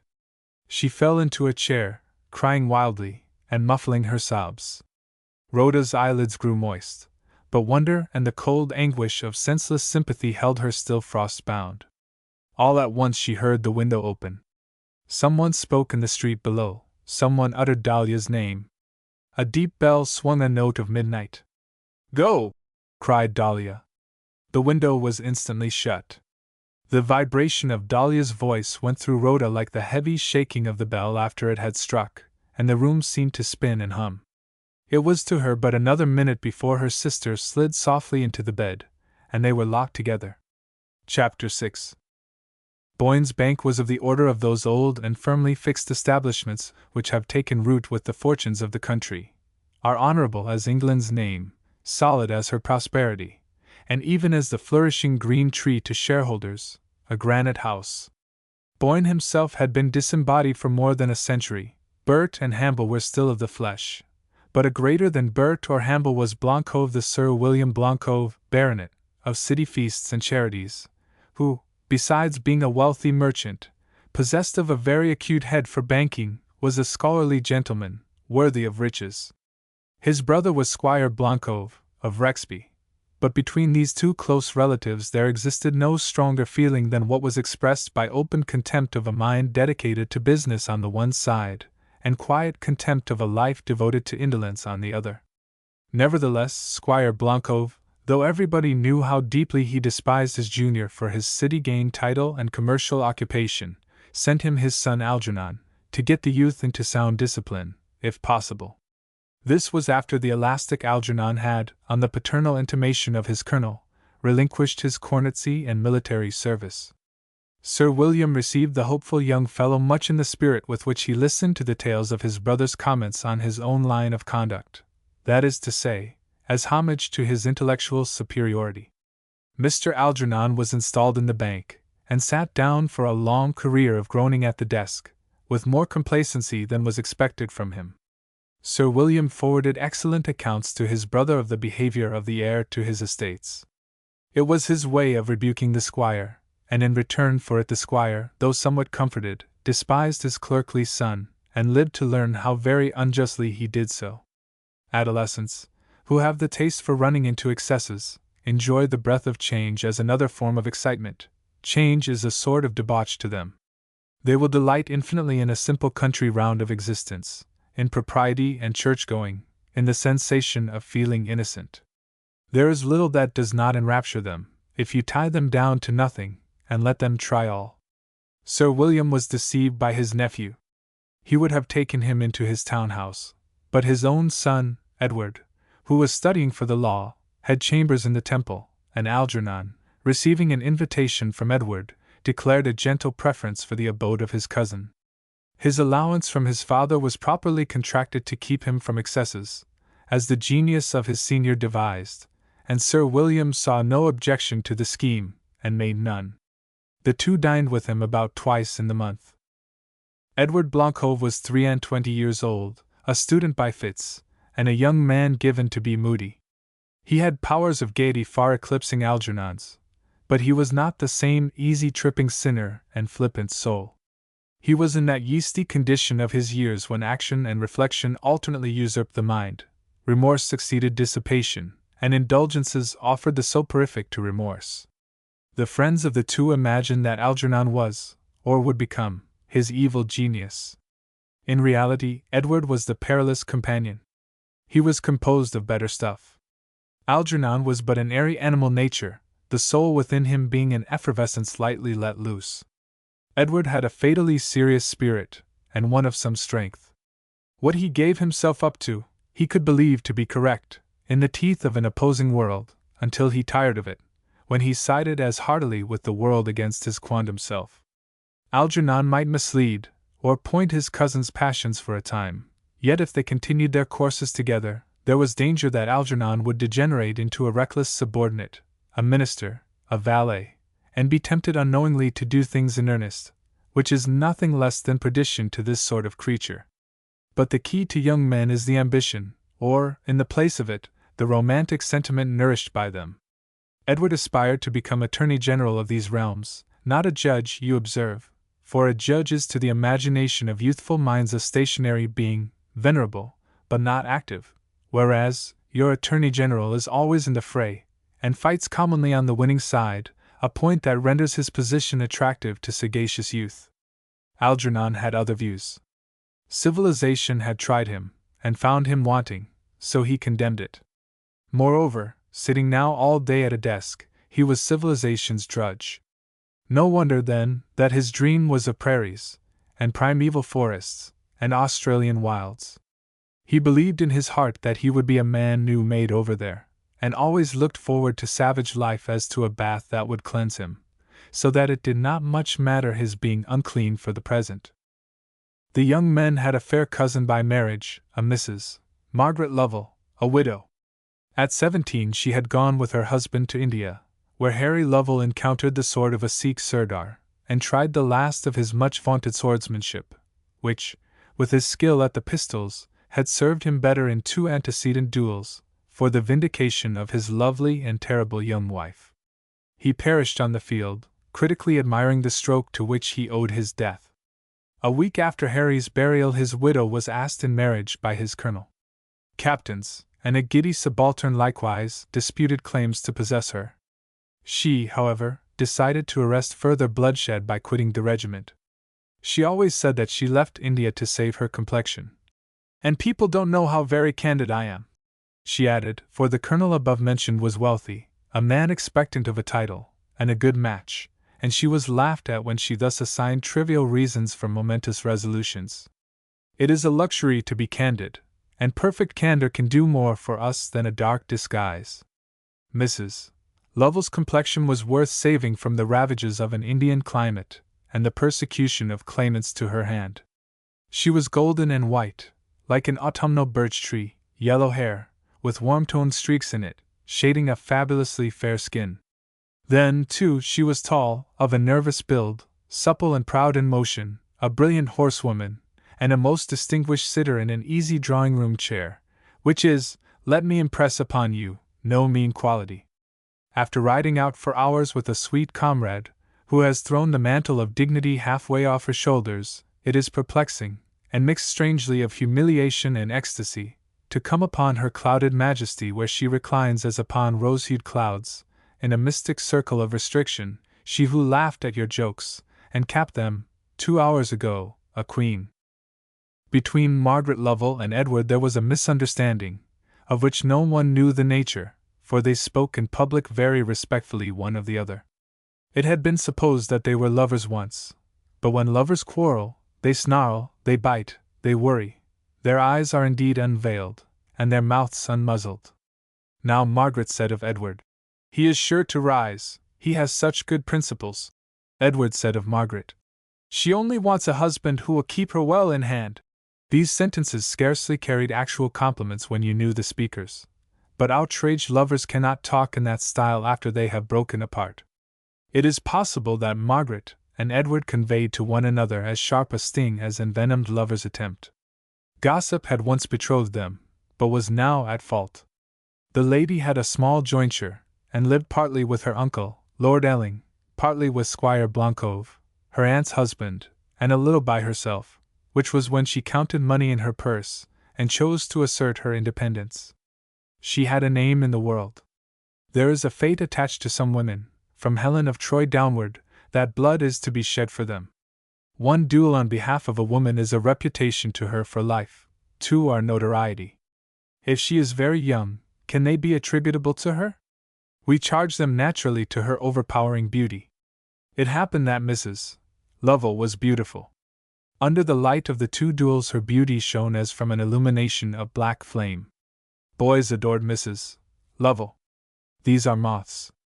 But more, the birds of air, nay, grave owls, who stand in this metaphor for whiskered experience, thronged, dashing at the apparition of terrible splendor. Was it her fault that she had a name in the world? Mrs. Margaret Lovell's portrait hung in Edward's room. It was a photograph exquisitely colored, and was on the left of a dark Judith, dark with a serenity of sternness. On the right hung another colored photograph of a young lady, also fair, and it was a point of taste to choose between them. Do you like the hollowed lily's cheeks, or the plump roses? Do you like a thinnish fall of golden hair, or an abundant cluster of nut brown? Do you like your blonde with limpid blue eyes, or prefer an endowment of sunny hazel? Finally, are you taken by an air of artistic innocence winding serpentine about your heart's fibers, or is blushing simplicity sweeter to you? Mrs. Lovell's eyebrows were the faintly marked trace of a perfect arch, the other young persons were thickish, more level, a full brown color. She looked as if she had not yet attained to any sense of her being a professed beauty, but the fair widow was clearly bent upon winning you, and had a shy, playful intentness of aspect. Her pure white skin was flat on the bone, the lips came forward in a soft curve, and if they were not artistically stained, were triumphantly fresh. Here, in any case, she beat her rival, whose mouth had the plebeian beauty's fault of being too straight in a line, and was not trained, apparently, to tricks of dainty pouting. It was morning, and the cousins, having sponged in pleasant cold water, arranged themselves for exercise, and came out simultaneously into the sitting-room, slippered, and in flannels. They nodded and went through certain curt greetings, and then Algernon stepped to a cupboard and tossed out the leather gloves. The room was large, and they had a tolerable space for the work, when the breakfast table had been drawn a little on one side. You saw at a glance which was the likelier man of the two, when they stood opposed. Algernon's rounded features, full lips and falling chin, were not a match, though he was quick on his feet, for the wary, prompt eyes, set mouth, and hardness of Edward. Both had stout muscle, but in Edward there was vigor of brain as well, which seemed to knit and inform his shape, without which, in fact, a man is as a ship under no command.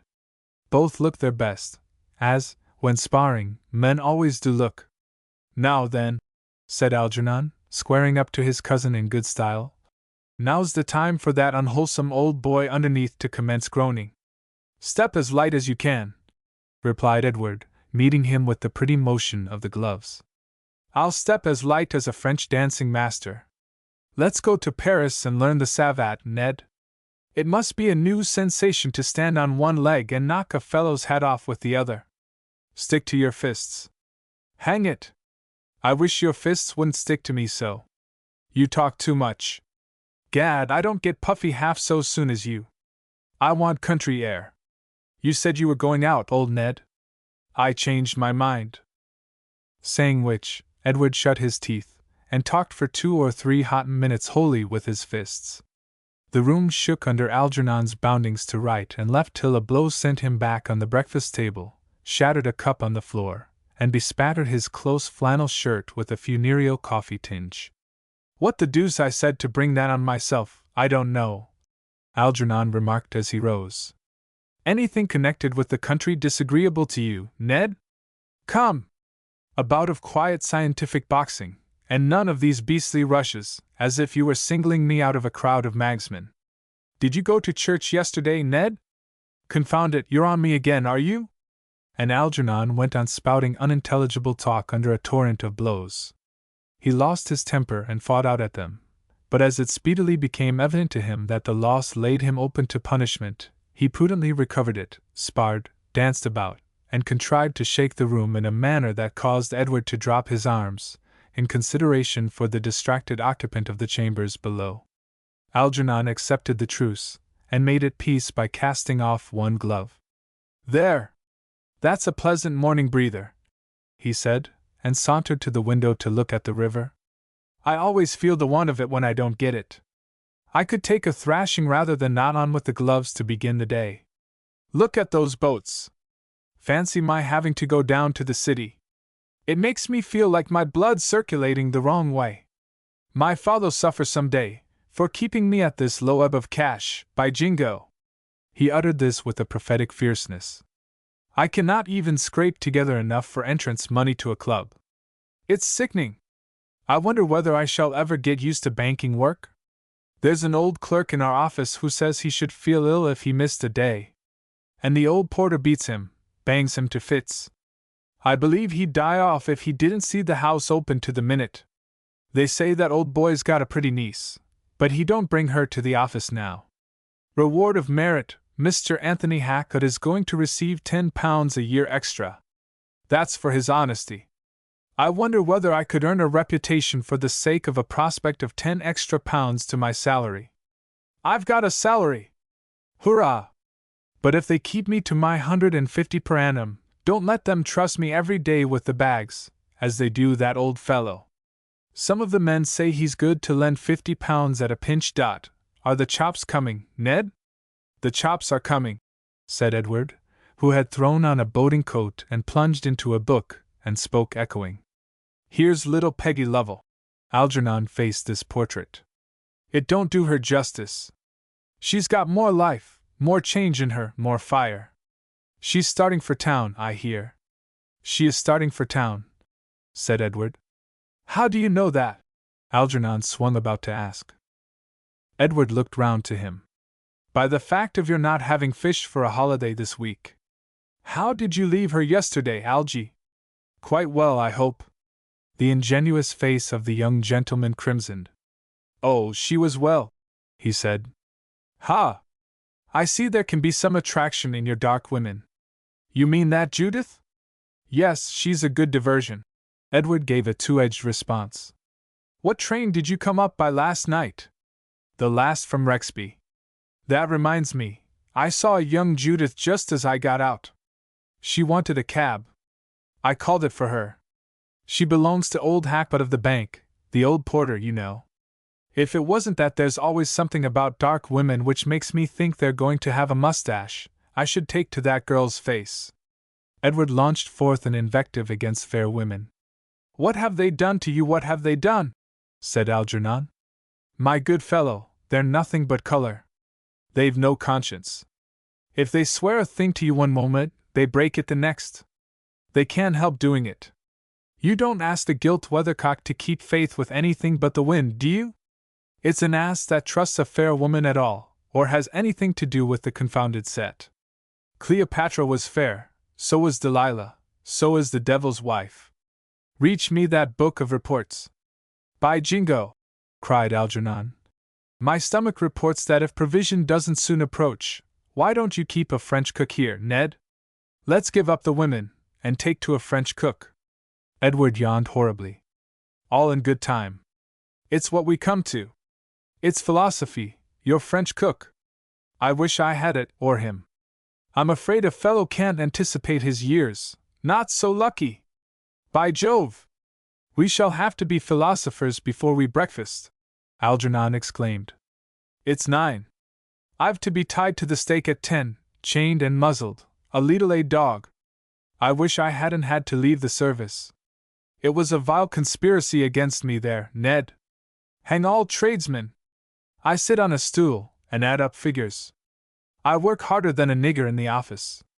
That's my life, but I must feed. It's no use going to the office in a rage." "Will you try on the gloves again?" was Edward's mild suggestion. Algernon thanked him, and replied that he knew him. Edward hit hard when he was empty. They now affected patience, as far as silence went to make up an element of that sublime quality. The chops arriving, they disdained the mask. Algernon fired his glove just over the waiter's head, and Edward put the ease to the man's conscience, after which they sat and ate, talking little. The difference between them was, that Edward knew the state of Algernon's mind and what was working within it, while the latter stared at a blank wall as regarded Edward's. "Going out after breakfast, Ned?" said Algernon. "We'll walk to the city together, if you like." Edward fixed one of his intent looks upon his cousin. "You're not going to the city today?" "The deuce I'm not." "You're going to dance attendance on Mrs. Lovell, whom it's your pleasure to call Peggy, when you're some leagues out of her hearing." Algernon failed to command his countenance. He glanced at one of the portraits and said, "Who is that girl up there? Tell us her name. Talking of Mrs. Lovell, has she ever seen it? If you'll put on your coat, my dear Algy, I will talk to you about Mrs. Lovell." Edward kept his penetrative eyes on Algernon. "Listen to me, you'll get into a mess there." "If I must listen, Ned, I'll listen in my shirt sleeves, with all respect to the lady." "Very well. The shirt sleeves help the air of bravado. Now, you know that I've what they call knelt at her feet. She's handsome. Don't cry out. She's dashing, and as near being a devil as any woman I ever met. Do you know why we broke? I'll tell you. Plainly, because I refused to believe that one of her men had insulted her. You understand what that means. I declined to be a chief party in a scandal." "Declined to fight the fellow?" interposed Algernon. "More shame to you. I think you're a year younger than I am, Algy. You have the privilege of speaking with that year's simplicity. Mrs. Lovell will play you as she played me. I acknowledge her power, and I keep out of her way. I don't bet, I don't care to waltz, I can't keep horses, so I don't lose much by the privation to which I subject myself. I bet, I waltz, and I ride." "So," said Algernon, "I should lose tremendously." "You will lose, mark my words." "Is the lecture of my year's senior concluded?" said Algernon. "Yes, I've done," Edward answered. Then I'll put on my coat, Ned, and I'll smoke in it. That'll give you assurance I'm not going near Mrs. Lovell, if anything will. That gives me assurance that Mrs. Lovell tolerates in you what she detests," said Edward, relentless in his insight. "And consequently gives me assurance that she finds you of particular service to her at present." Algernon had a lighted match in his hand. He flung it into the fire. "I'm hanged if I don't think you have the confounded vanity to suppose she sets me as a spy upon you." A smile ran along Edward's lips. "I don't think you'd know it if she did." "Oh, you're 10 years older, you're 20, bawled Algernon, in an extremity of disgust. "Don't I know what game you're following up? Isn't it clear as day you've got another woman in your eye? It's as clear as day, my good Algy, that you see a portrait hanging in my chambers, and you have heard Mrs. Lovell's opinion of the fact. So much is perfectly clear. There's my hand. I don't blame you. She's a clever woman, and like many of the sort, shrewd at guessing the worst. Come, take my hand. I tell you, I don't blame you. I've been little dog to her myself, and fetched and carried, and wagged my tail. It's charming while it lasts. Will you shake it? Your tail, man?" Algernon roared in pretended amazement. Edward eased him back to friendliness by laughing. "No, my hand." They shook hands. "All right," said Algernon. "You mean well. It's very well for you to preach virtue to a poor devil. You've got loose, or you're regularly in love. Virtue! By heaven!" Edward cried. "I wish I were entitled to preach it to any man on earth." His face flushed. "There, goodbye, old fellow," he added. "Go to the city. I'll dine with you tonight if you like. Come and dine with me at my club. I shall be disengaged." Algernon mumbled a flexible assent to an appointment at Edward's club, dressed himself with care, borrowed a sovereign, for which he nodded his acceptance, and left him. Edward set his brain upon a book of law. It may have been 2 hours after he had sat thus in his Cistercian stillness, when a letter was delivered to him by one of the inn porters. Edward read the superscription, and asked the porter who it was that brought it. "2 young ladies," the porter said. These were the contents. "I am not sure that you will ever forgive me. I cannot forgive myself when I think of that one word I was obliged to speak to you in the cold street, and nothing to explain why, and how much I love you. Oh, how I love you! I cry while I write. I cannot help it. I was a sop of tears all night long, and oh, if you had seen my face in the morning! I am thankful you did not. Mother's Bible brought me home. It must have been guidance, for in my bed there lay my sister, and I could not leave her, I love her so. I could not have got downstairs again after seeing her there, and I had to say that cold word and shut the window on you. May I call you Edward still? Oh, dear Edward, do make allowance for me. Write kindly to me. Say you forgive me. I feel like a ghost today. My life seems quite behind me somewhere, and I hardly feel anything I touch. I declare to you, dearest one, I had no idea my sister was here. I was surprised when I heard her name mentioned by my landlady, and looked on the bed. Suddenly my strength was gone, and it changed all that I was thinking. I never knew before that women were so weak, but now I see they are, and I only know I am at my Edward's mercy, and am stupid. Oh, so wretched and stupid. I shall not touch food till I hear from you. Oh, if you are angry, write so, but do write. My suspense would make you pity me. I know I deserve your anger. It was not that I do not trust you, Edward. My mother in heaven sees my heart, and that I trust my heart and everything I am and have to you. I would almost wish and wait to see you today in the gardens, but my crying has made me such a streaked thing to look at. If I had rubbed my face with a scrubbing brush, I could not look worse, and I cannot risk your seeing me. It would excuse you for hating me. Do you? Does he hate her? She loves you. She would die for you, dear Edward. Oh, I feel that if I was told today that I should die for you tomorrow, it would be happiness. I am dying, yes, I am dying till I hear from you. Believe me, your tender, loving, broken-hearted Dahlia. There was a postscript. May I still go to lessons? Edward finished the letter with a calmly perusing eye.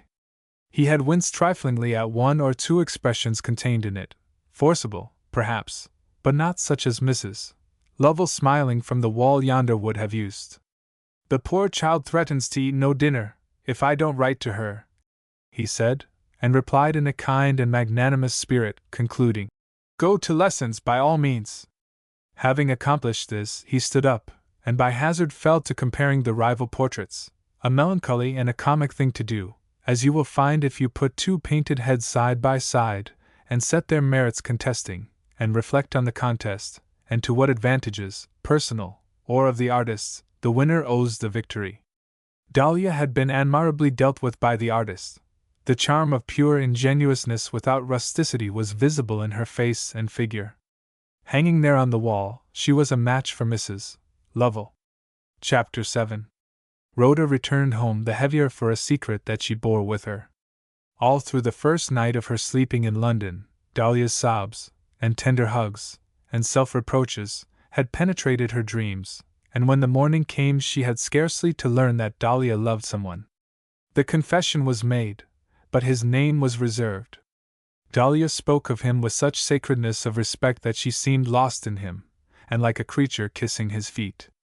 With tears rolling down her cheeks, and with moans of anguish, she spoke of the deliciousness of loving, of knowing one to whom she abandoned her will and her destiny, until, seeing how beautiful a bloom love threw upon the tearful worn face of her sister, Rhoda was impressed by a mystical veneration for this man, and readily believed him to be above all other men, if not superhuman. For she was of an age and an imagination to conceive a spiritual preeminence over the weakness of mortality. She thought that one who could so transform her sister, touch her with awe, and give her gracefulness and humility, must be what Dahlia said he was. She asked shyly for his Christian name, but even so little Dahlia withheld. It was his wish that Dahlia should keep silence concerning him. Have you sworn an oath? Said Rhoda, wonderingly. No, dear love, Dahlia replied. He only mentioned what he desired. Rhoda was ashamed of herself for thinking it strange, and she surrendered her judgment to be stamped by the one who knew him well. As regarded her uncle, Dahlia admitted that she had behaved forgetfully and unkindly, and promised amendment. She talked of the farm as of an old ruin, with nothing but a thin shade of memory threading its walls, and appeared to marvel vaguely that it stood yet. Father shall not always want money, she said.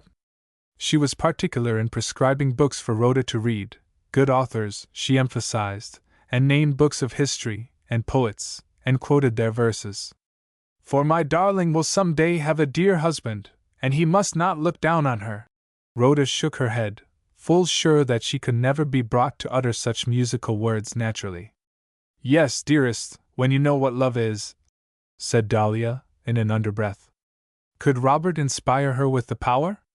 Rhoda looked upon that poor homely young man half curiously when she returned, and quite dismissed the notion.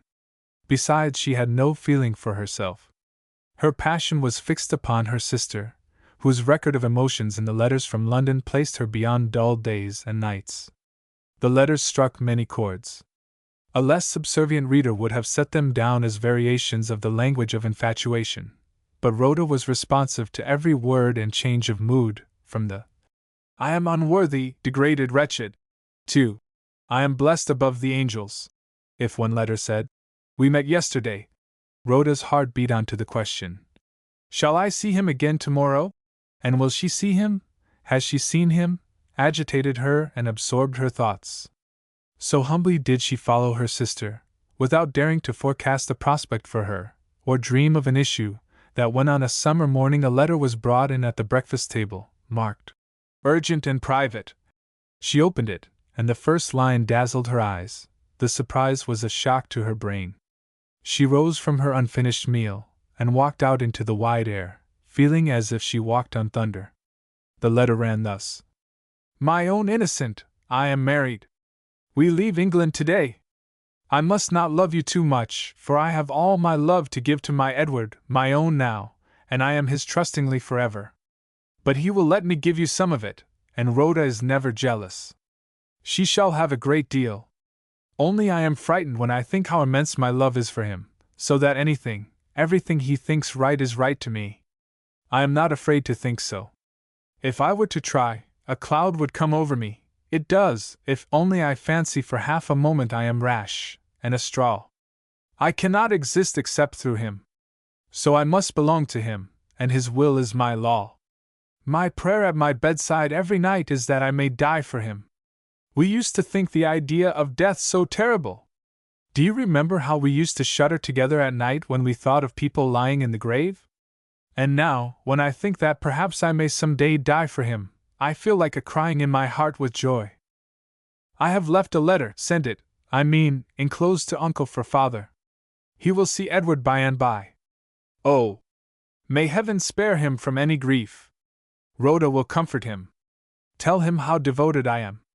I am like drowned to everybody but one. We are looking on the sea. In half an hour I shall have forgotten the tread of English earth. I do not know that I breathe. All I know is a fear that I am flying, and my strength will not continue. That is when I am not touching his hand. There is France opposite. I shut my eyes and see the whole country, but it is like what I feel for Edward, all in dark moonlight. Oh! I trust him so. I bleed for him. I could make all my veins bleed out at a sad thought about him. And from France to Switzerland and Italy. The sea sparkles just as if it said, "Come to the sun." And I am going. Edward calls. Shall I be punished for so much happiness? I am too happy, I am too happy. God bless my beloved at home! That is my chief prayer now. I shall think of her when I am in the cathedrals. Oh, my Father in heaven! Bless them all. Bless Rhoda. Forgive me. I can hear the steam of the steamer at the pier. Here is Edward. He says I may send his love to you. Address: Mrs. Edward Ayrton, Poste Restante, Lausanne, Switzerland. P.S. Lausanne is where, but another time, and I will always tell you the history of the places to instruct you, poor heart in dull England. Adieu!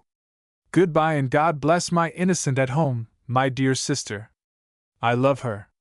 I never can forget her. The day is so lovely. It seems on purpose for us. Be sure you write on thin paper to Lausanne. It is on a blue lake, you see snow mountains, and now there is a bell ringing. Kisses from me. We start. I must sign. Dahlia. By the reading of this letter, Rhoda was caught vividly to the shore, and saw her sister borne away in the boat to the strange countries. She traveled with her, following her with gliding speed through a multiplicity of shifting scenes, opal landscapes, full of fire and dreams, and in all of them a great bell towered. Oh, my sweet! My own beauty! She cried in Dahlia's language. Meeting Mrs. Sumfit, she called her Mother Dumpling, as Dahlia did of old, affectionately, and kissed her, and ran on to Master Gammon, who was tramping leisurely on to the oakfield lying on toward the Millhomes. My sister sends you her love, she said brightly to the old man. Master Gammon responded with no remarkable flash of his eyes, and merely opened his mouth and shut it, as when a duck divides its bill, but fails to emit the customary quack. And to you, little pigs, and to you, Mulberry, and you, Dapple, and you, and you, and you? Rhoda nodded round to all the citizens of the farmyard, and so eased her heart of its laughing bubbles. After which, she fell to a meditative walk of demure joy, and had a regret. It was simply that Dahlia's hurry in signing the letter had robbed her of the delight of seeing Dahlia Ayrton, written proudly out, with its wonderful signification of the change in her life. That was a trifling matter, yet Rhoda felt the letter was not complete in the absence of the bridal name. She fancied Dahlia to have meant, perhaps, that she was Dahlia to her as of old, and not a stranger. Dahlia ever, Dahlia nothing else for you, she heard her sister say. But how delicious and mournful, how terrible and sweet with meaning would Dahlia Ayrton, the new name in the dear handwriting, have looked. And I have a brother-in-law, she thought, and her cheeks tingled. The banks of fern and foxglove, and the green young oaks fringing the copse, grew rich in color, as she reflected that this beloved unknown husband of her sister embraced her and her father as well, even the old bent beggar man on the sandy ridge, though he had a starved frame and carried pitiless faggots, stood illumined in a soft warmth. Rhoda could not go back to the house. It chanced that the farmer that morning had been smitten with the virtue of his wife's opinion of Robert, and her parting recommendation concerning him. "Have you a mind to either one of my 2 girls?" He put the question bluntly, finding himself alone with Robert. Robert took a quick breath, and replied, "I have."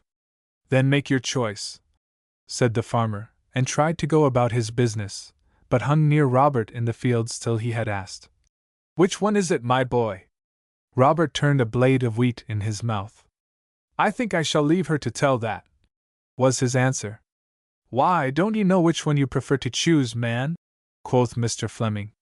"I mayn't know whether she prefers to choose me," said Robert. The farmer smiled. "You never can exactly reckon about them, that's true." He was led to think, "Dahlia's the lass," seeing that Robert had not had many opportunities of speaking with her. "When my girls are wives, they'll do their work in the house," he pursued. "They may have a little bit o' property in land, ye know, and they may have a share in gold. That's not to be reckoned on.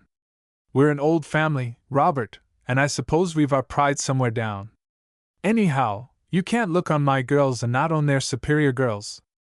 I've no notion of forcing them to clean, and dish up, and do dairying, if it's not to their turn. They're handy with needle. They dress conformably, and do the millinery themselves. And I know they say their prayers of a night. That I know, if that's a comfort to ye, and it should be, Robert. For pray, and you can't go far wrong, and it's particularly good for girls. I'll say no more." At the dinner table, Rhoda was not present. Mr. Fleming fidgeted, blamed her, and excused her, but as Robert appeared indifferent about her absence, he was confirmed in his idea that Dahlia attracted his fancy. They had finished dinner, and Master Gammon had risen, when a voice immediately recognized as the voice of Anthony Hackett was heard in the front part of the house. Mr. Fleming went round to him with a dismayed face. "Lord," said Mrs. Sumfit, "how I tremble!" Robert, too, looked grave, and got away from the house.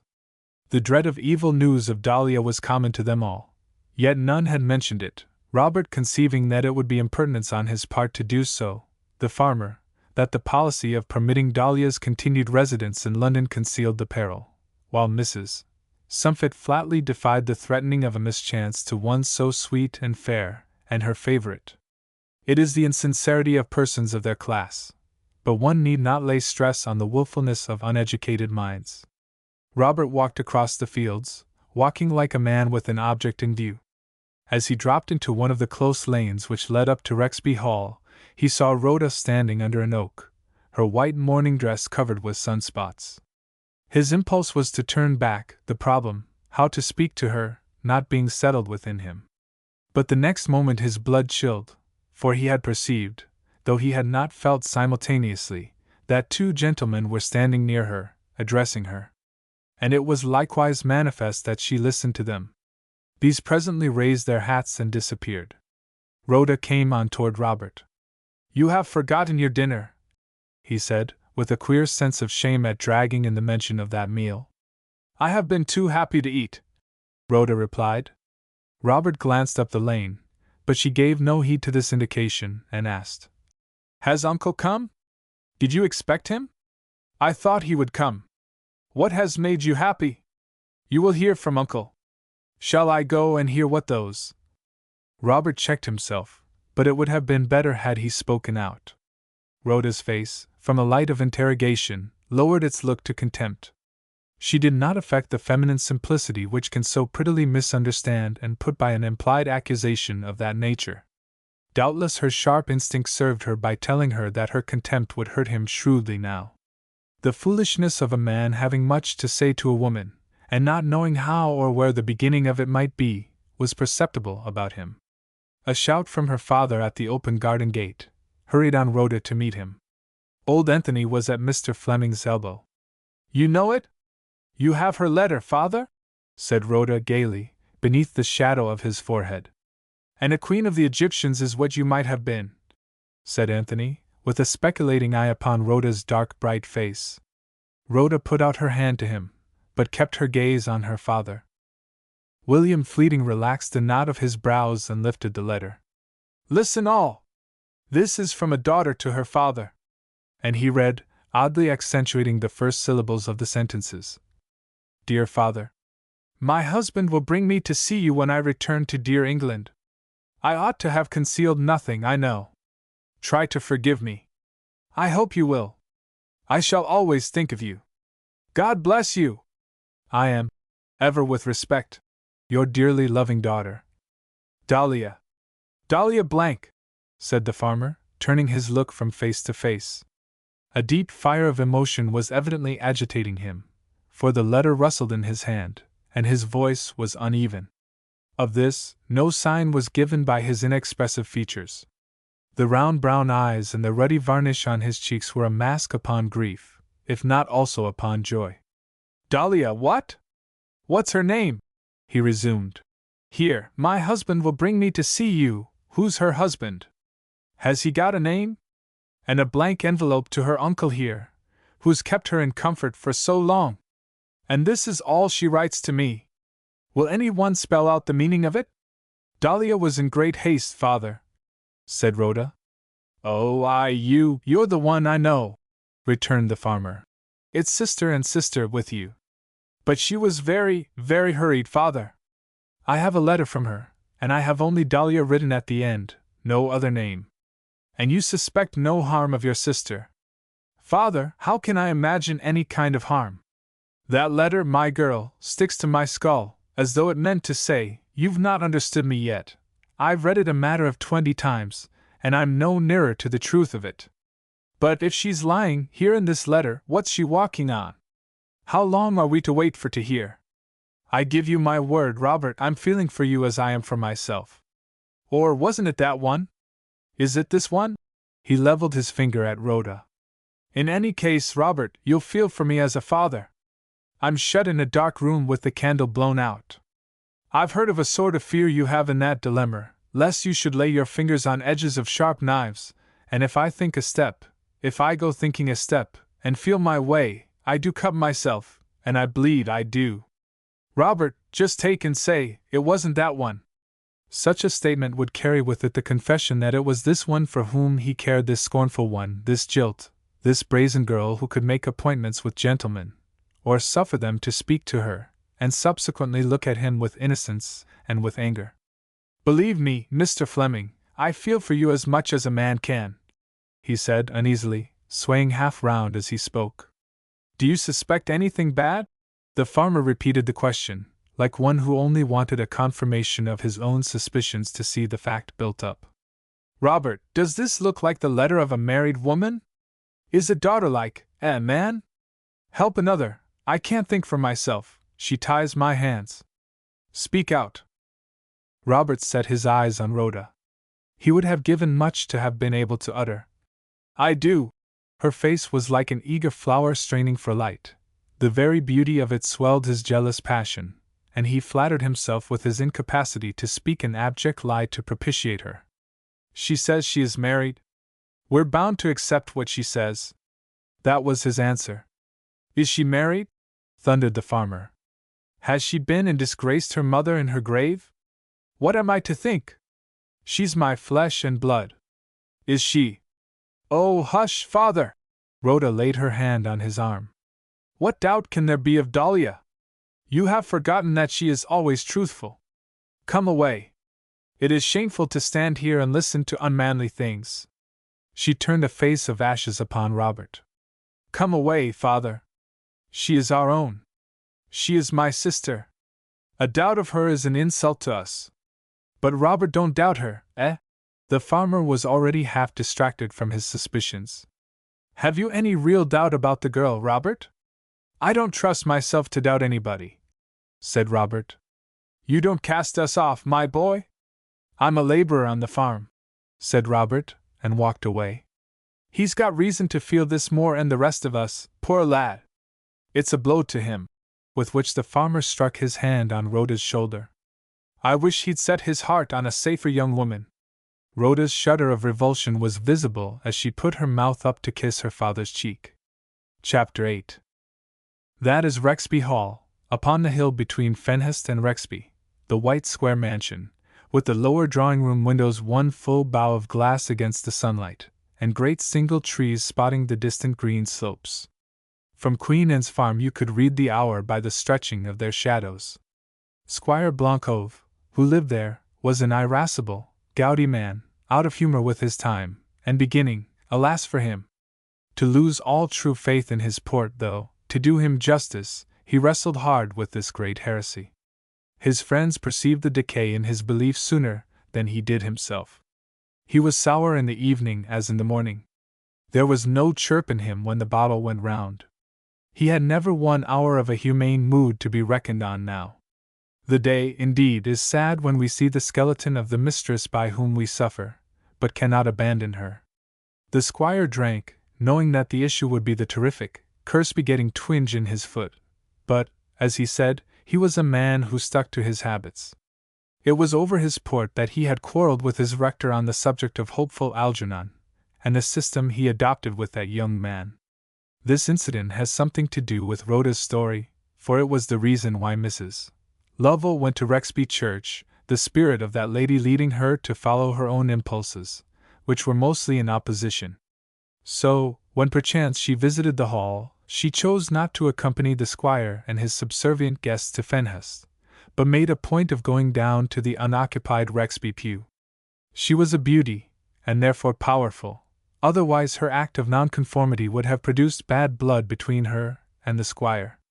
It was enough to have done so in any case, for now, instead of sitting at home comfortably, and reading off the week's chronicle of sport while he nursed his leg, the unfortunate gentleman had to be up and away to Fenhurst every Sunday morning, or who would have known that the old cause of his general abstention from Sabbath services lay in the detestable doctrine of Rexby's rector? Mrs. Lovell was now at the hall, and it was Sunday morning after breakfast. The lady stood like a rival head among the other guests, listening, gloved and bonnet, to the bells of Rexby, west of the hills, and of Fenhurst, northeast. The squire came into them, groaning over his boots, cross with his fragile wife, and in every mood for satire, except to receive it. "How difficult it is to be gouty and good," murmured Mrs. Lovell to the person next her. "Well," said the squire, singling out his enemy, "you're going to that fellow, I suppose, as usual, eh?" "Not as usual," replied Mrs. Lovell sweetly. "I wish it were." "Wish it were, do you? You find him so entertaining? Has he got to talking of the fashions?" "He talks properly. I don't ask for more." Mrs. Lovell assumed an air of meekness under persecution. "I thought you were Low Church." "Lowly of the church, I trust you thought," she corrected him. "But, for that matter, any discourse, plainly delivered, will suit me." "His elocution's perfect," said the squire. "That is, before dinner. I have only to do with him before dinner, you know." "Well, I've ordered a carriage out for you." "That is very honorable and kind. It would be kinder if I contrived to keep you away from the fellow." "Would it not be kinder to yourself?" Mrs. Lovell swam forward to him in all tenderness, taking his hands, and fixing the swimming blue of her soft eyes upon him pathetically. "If you took your paper and your slippers, and awaited our return?" The squire felt the circulating smile about the room. He rebuked the woman's audacity with a frown. "'Tis my duty to set an example," he said, his gouty foot and irritable temper now meeting in a common fire. "Since you are setting an example," rejoined the exquisite widow, "I have nothing more to say." The squire looked what he dared not speak. A woman has half, a beauty has all, the world with her when she is self-contained, and holds her place, and it was evident that Mrs. Lovell was not one to abandon her advantages. He snapped round for a victim, trying his wife first. Then his eyes rested upon Algernon. "Well, here we are, which of us will you take?" he asked Mrs. Lovell in blank irony. "I have engaged my cavalier, who is waiting, and will be as devout as possible." Mrs. Lovell gave Algernon a smile. "I thought I hit upon the man." growled the squire. You're going into Rexby, sir. Oh, go, by all means, and I shan't be astonished at what comes of it. Like teacher, like pupil. There, Mrs. Lovell gave Algernon another smile. You have to bear the sins of your rector, as well as your own. Can you support it? The flimsy fine dialogue was a little above Algernon's level in the society of ladies. But he muttered, bowing, that he would endeavor to support it, with Mrs. Lovell's help, and this did well enough, after which, the slight strain on the intellects of the assemblage relaxed, and ordinary topics were discussed. The carriages came round to the door, gloves, parasols, and scent bottles were securely grasped, whereupon the squire, standing bareheaded on the steps, insisted upon seeing the party of the opposition off first, and waited to hand Mrs. Lovell into her carriage, an ironic gallantry accepted by the lady with serenity befitting the sacred hour. Ah! My pencil, to mark the text for you, squire, she said, taking her seat, and Algernon turned back at her bidding to get a pencil, and she, presenting a most harmonious aspect in the lovely landscape, reclined in the carriage as if, like the sweet summer air, she too were quieted by those holy bells, while the squire stood, fuming, bareheaded, and with boiling blood, just within the bounds of decorum on the steps. She was more than his match. She was more than a match for most, and it was not a secret. Algernon knew it as well as Edward, or any one. She was a terror to the soul of the youth, and an attraction. Her smile was the richest flattery he could feel, the richer, perhaps, from his feeling it to be a thing impossible to fix. He had heard tales of her. He remembered Edward's warning, but he was very humbly sitting with her now, and very happy. I'm in for it, he said to his fair companion. No check for me next quarter, and no chance of an increase. He'll tell me I've got a salary. A salary! Good Lord! What a man comes to! I've done for myself with the squire for a year. You must think whether you have compensation, said the lady, and he received it in a cousinly squeeze of his hand. He was about to raise the lank white hand to his lips. Ah, she said, there would be no compensation to me, if that were seen. And her dainty hand was withdrawn. Now tell me, she changed her tone, how do the Loves prosper? Algernon begged her not to call them loves. She nodded and smiled. Your artistic admirations, she observed. I am to see her in church, am I not? Only, my dear Algy, don't go too far. Rustic beauties are as dangerous as court princesses. Where was it you saw her first? At the bank, said Algernon. Really? At the bank? So your time there is not absolutely wasted. What brought her to London, I wonder?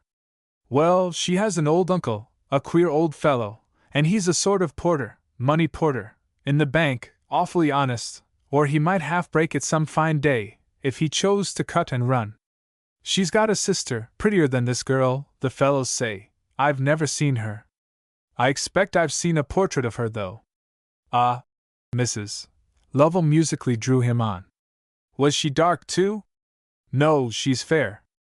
At least, she is in her portrait. Brown hair, hazel eyes.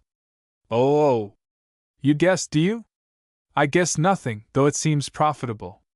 That Yankee betting man guesses, and what heaps of money he makes by it. I wish I did. Algernon sighed. All my guessing and reckoning goes wrong. I'm safe for next spring, that's one comfort. I shall make 20,000 next spring. On Templemore? That's the horse. I've got a little on Tenpenny Nail as well. But I'm quite safe on Templemore, unless the evil principal comes into the field. Is he so sure to be against you, if he does appear? Said Mrs. Lovell.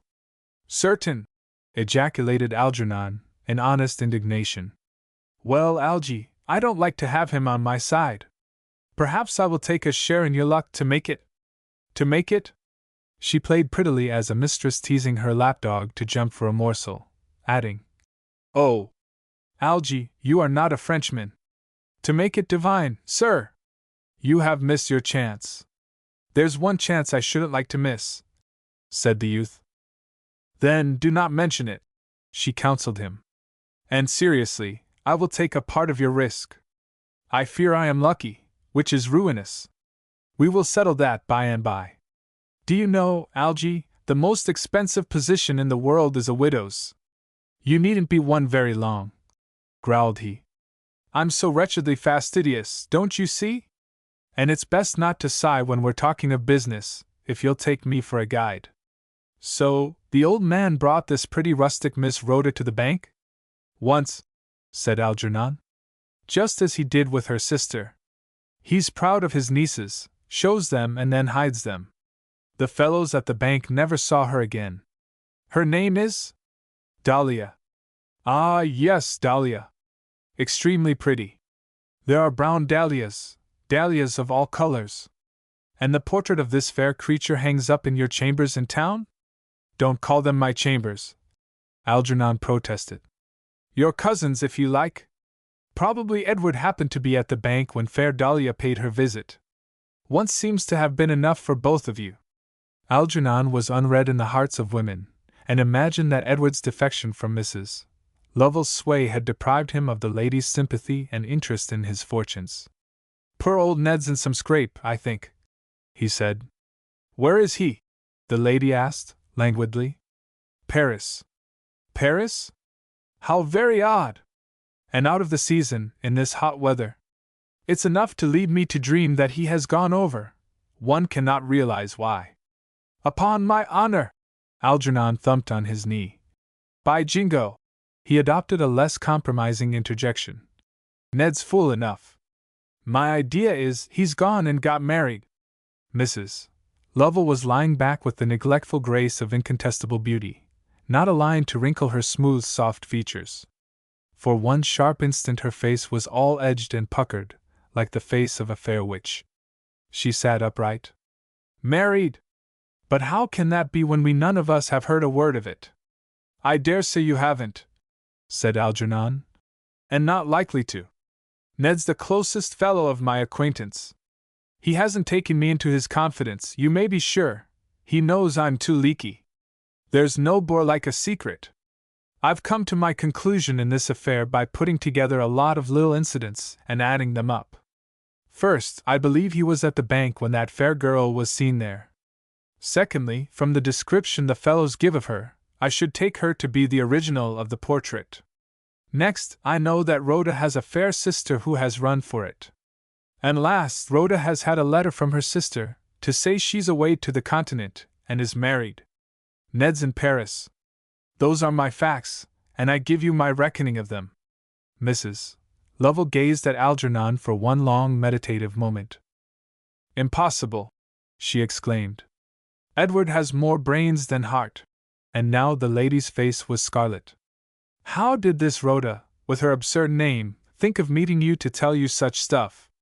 Indeed, there's a simplicity in some of these young women, she said the remainder to herself. She's really very innocent and good. Algernon defended Rhoda. She is. There isn't a particle of nonsense in her. I first met her in town, as I stated, at the bank, just on the steps, and we remembered I had called a cab for her a little before, and I met her again by accident yesterday. You are only a boy in their hands, my cousin Algy, said Mrs. Lovell. Algernon nodded with a self-defensive knowingness. I fancy there's no doubt her sister has written to her that she's married. It's certain she has. She's a blunt sort of girl, not one to lie, not even for a sister or a lover, unless she had previously made up her mind to it. In that case, she wouldn't stick at much. But do you know, said Mrs. Lovell, do you know that Edward's father would be worse than yours over such an act of folly? He would call it an offense against common sense, and have no mercy for it. He would be vindictive on principle. This story of yours cannot be true. Nothing reconciles it. Oh, Sir Billy will be rusty, that stands to reason, Algernon assented. It mayn't be true. I hope it isn't. But Ned has a madness for fair women. He'd do anything on earth for them. He loses his head entirely. That he may have been imprudent. Mrs. Lovell thus blushingly hinted at the lesser sin of his deceiving and ruining the girl. Oh, it needn't be true, said Algernon, and with meaning.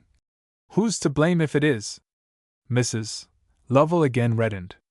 She touched Algernon's fingers. His friends mustn't forsake him, in any case. By Jove! You are the right sort of woman, cried Algernon. It was beyond his faculties to divine that her not forsaking of Edward might haply come to mean something disastrous to him. The touch of Mrs. Lovell's hand made him forget Rhoda in a twinkling. He detained it, audaciously, even until she frowned with petulance and stamped her foot. There was over her bosom a large cameo brooch, representing a tomb under a palm tree, and the figure of a veiled woman with her head bowed upon the tomb. This brooch was falling, when Algernon caught it. The pin tore his finger, and in the energy of pain he dashed the brooch to her feet, with immediate outcries of violent disgust at himself and exclamations for pardon. He picked up the brooch. It was open. A strange, discolored, folded substance lay on the floor of the carriage. Mrs. Lovell gazed down at it, and then at him, ghastly pale. He lifted it by one corner, and the diminutive folded squares came out, revealing a strip of red-stained handkerchief. Mrs. Lovell grasped it, and thrust it out of sight. She spoke as they approached the church door. Mention nothing of this to a soul, or you forfeit my friendship forever. When they alighted, she was smiling in her old affable manner. Chapter 9. Some consideration for Robert, after all, as being the man who loved her, sufficed to give him rank as a more elevated kind of criminal in Rhoda's sight. An exquisite torture of the highest form was administered to him. Her faith in her sister was so sure that she could half pardon him for the momentary harm he had done to Dahlia with her father, but, judging him by the lofty standard of one who craved to be her husband, she could not pardon his unmanly hesitation and manner of speech. The old and deep grievance in her heart as to what men thought of women, and as to the harshness of men, was stirred constantly by the remembrance of his irresolute looks, and his not having dared to speak nobly for Dahlia, even though he might have had the knavery to think evil. As the case stood, there was still mischief to counteract. Her father had willingly swallowed a drug, but his suspicions only slumbered, and she could not instill her own vivid hopefulness and trust into him. Letters from Dahlia came regularly. The first, from Lausanne, favored Rhoda's conception of her as of a happy spirit resting at celestial stages of her ascent upward through spheres of ecstasy. Dahlia could see the snow mountains in a flying glimpse, and again, peacefully seated, she could see the snow mountains reflected in clear blue waters from her window, which, Rhoda thought, must be like heaven. On these inspired occasions, Robert presented the form of a malignant serpent in her ideas. Then Dahlia made excursions upon glaciers with her beloved, her helpmate, and had slippings and tumblings, little earthly casualties which gave a charming sense of reality to her otherwise miraculous flight. The Alps were crossed, Italy was beheld. A profusion of "ohs" described Dahlia's impressions of Italy, and "oh, the heat" showed her to be mortal, notwithstanding the sublime exclamations. Como received the blissful couple. Dahlia wrote from Como. Tell father that gentlemen in my Edward's position cannot always immediately proclaim their marriage to the world. There are reasons. I hope he has been very angry with me, then it will be soon over, and we shall be, but I cannot look back. I shall not look back till we reach Venice. At Venice I know I shall see you all as clear as day, but I cannot even remember the features of my darling here. Her Christian name was still her only signature. The thin blue and pink paper, and the foreign postmarks, testifications to Dahlia's journey not being a fictitious event, had a singular deliciousness for the solitary girl at the farm. At times, as she turned them over, she was startled by the intoxication of her sentiments, for the wild thought would come that many, many whose passionate hearts she could feel as her own, were ready to abandon principle and the bondage to the hereafter, for such a long, delicious gulp of divine life. Rhoda found herself more than once brooding on the possible case that Dahlia had done this thing. The fit of languor came on her unawares, probing at her weakness, and blinding her to the laws and duties of earth, until her conscious womanhood checked it, and she sprang from the vision in a spasm of terror, not knowing how far she had fallen. After such personal experiences, she suffered great longings to be with her sister, that the touch of her hand, the gaze of her eyes, the tone of Dahlia's voice, might make her sure of her sister's safety. Rhoda's devotions in church were frequently distracted by the occupants of the Blanco pew. Mrs. Lovell had the habit of looking at her with an extraordinary directness, an expressionless dissecting scrutiny, that was bewildering and confusing to the country damsel. Algernon likewise bestowed marked attention on her. Some curious hints had been thrown out to her by this young gentleman on the day when he ventured to speak to her in the lane, which led her to fancy distantly that he had some acquaintance with Dahlia's husband, or that he had heard of Dahlia. It was clear to Rhoda that Algernon sought another interview. He appeared in the neighborhood of the farm on Saturdays, and on Sundays he was present in the church, sometimes with Mrs. Lovell, and sometimes without a companion. His appearance sent her quick wits traveling through many scales of possible conduct, and they struck one ringing note. She thought that by the aid of this gentleman a lesson might be given to Robert's mean nature. It was part of Robert's punishment to see that she was not unconscious of Algernon's admiration. The first letter from Venice consisted of a series of interjections in praise of the poetry of gondolas, varied by allusions to the sad smell of the low-tide water, and the amazing quality of the heat, and then Dahlia wrote more composedly. Titian the painter lived here, and painted ladies, who sat to him without a bit of garment on, and indeed, my darling, I often think it was more comfortable for the model than for the artist.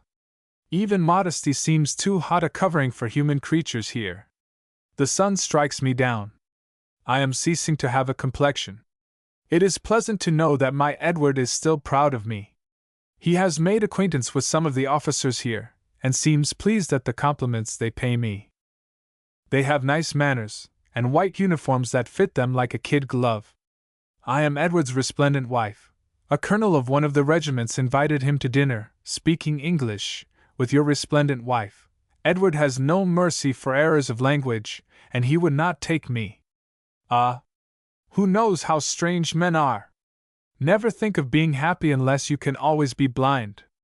I see you all at home, mother dumpling and all, as I thought I should when I was to come to Venice. Do persuade father that everything will be well. Some persons are to be trusted. Make him feel it. I know that I am life itself to Edward. He has lived as men do, and he can judge, and he knows that there never was a wife who brought a heart to her husband like mine to him. He wants to think, or he wants to smoke, and he leaves me, but oh! When he returns, he can scarcely believe that he has me, his joy is so great. He looks like a glad, thankful child, and he has the manliest of faces. It is generally thoughtful. You might think it hard, at first sight. But you must be beautiful to please some men. You will laugh. I have really got the habit of talking to my face and all myself in the glass. Rhoda would think me cracked. And it is really true that I was never so humble about my good looks. You used to spoil me at home, you and that wicked old Mother Dumpling, and our own dear mother, Rhoda. Oh! Mother, mother! I wish I had always thought of you looking down on me. You made me so vain, much more vain than I let you see I was. There were times when it is quite true I thought myself a princess. I am not worse looking now, but I suppose I desire to be so beautiful that nothing satisfies me. A spot on my neck gives me a dreadful fright. If my hair comes out much when I comb it, it sets my heart beating, and it is a daily misery to me that my hands are larger than they should be, belonging to Edward's resplendent wife. I thank heaven that you and I always saw the necessity of being careful of our fingernails. My feet are of moderate size, though they are not French feet, as Edward says. No, I shall never dance. He sent me to the dancing master in London, but it was too late. But I have been complimented on my walking, and that seems to please Edward. He does not dance, or mind dancing himself, only he does not like me to miss one perfection. It is his love. Oh! If I have seemed to let you suppose he does not love me as ever, do not think it. He is most tender and true to me. Addio. I am Signora, you are Signorina. They have such pretty manners to us over here. Edward says they think less of women, I say they think more. But I feel he must be right. Oh, my dear, cold, loving, innocent sister! Put out your arms, I shall feel them round me, and kiss you forever. Onward from city to city, like a radiation of light from the old farmhouse, where so little of it was, Dahlia continued her journey, and then, without a warning, with only a word to say that she neared Rome, the letters ceased. A cord snapped in Rhoda's bosom. While she was hearing from her sister almost weekly, her confidence was buoyed on a summer sea. In the silence it fell upon a dread. She had no answer in her mind for her father's unspoken dissatisfaction, and she had to conceal her cruel anxiety. There was an interval of 2 months, a blank fell charged with apprehension that was like the humming of a toneless wind before storm, worse than the storm, for any human thing to bear. Rhoda was unaware that Robert, who rarely looked at her, and never sought to speak a word to her when by chance they met and were alone, studied each change in her face, and read its signs. He was left to his own interpretation of them, but the signs he knew accurately. He knew that her pride had sunk, and that her heart was desolate. He believed that she had discovered her sister's misery. One day a letter arrived that gave her no joyful coloring, though it sent color to her cheeks. She opened it, evidently not knowing the handwriting. Her eyes ran down the lines hurriedly. After a time she went upstairs for her bonnet. At the stile leading into that lane where Robert had previously seen her, she was stopped by him. "No farther," was all that he said, and he was one who could have interdicted men from advancing. "Why may I not go by you?" said Rhoda, with a woman's affected humbleness. Robert joined his hands. "You go no farther, Miss Rhoda, unless you take me with you."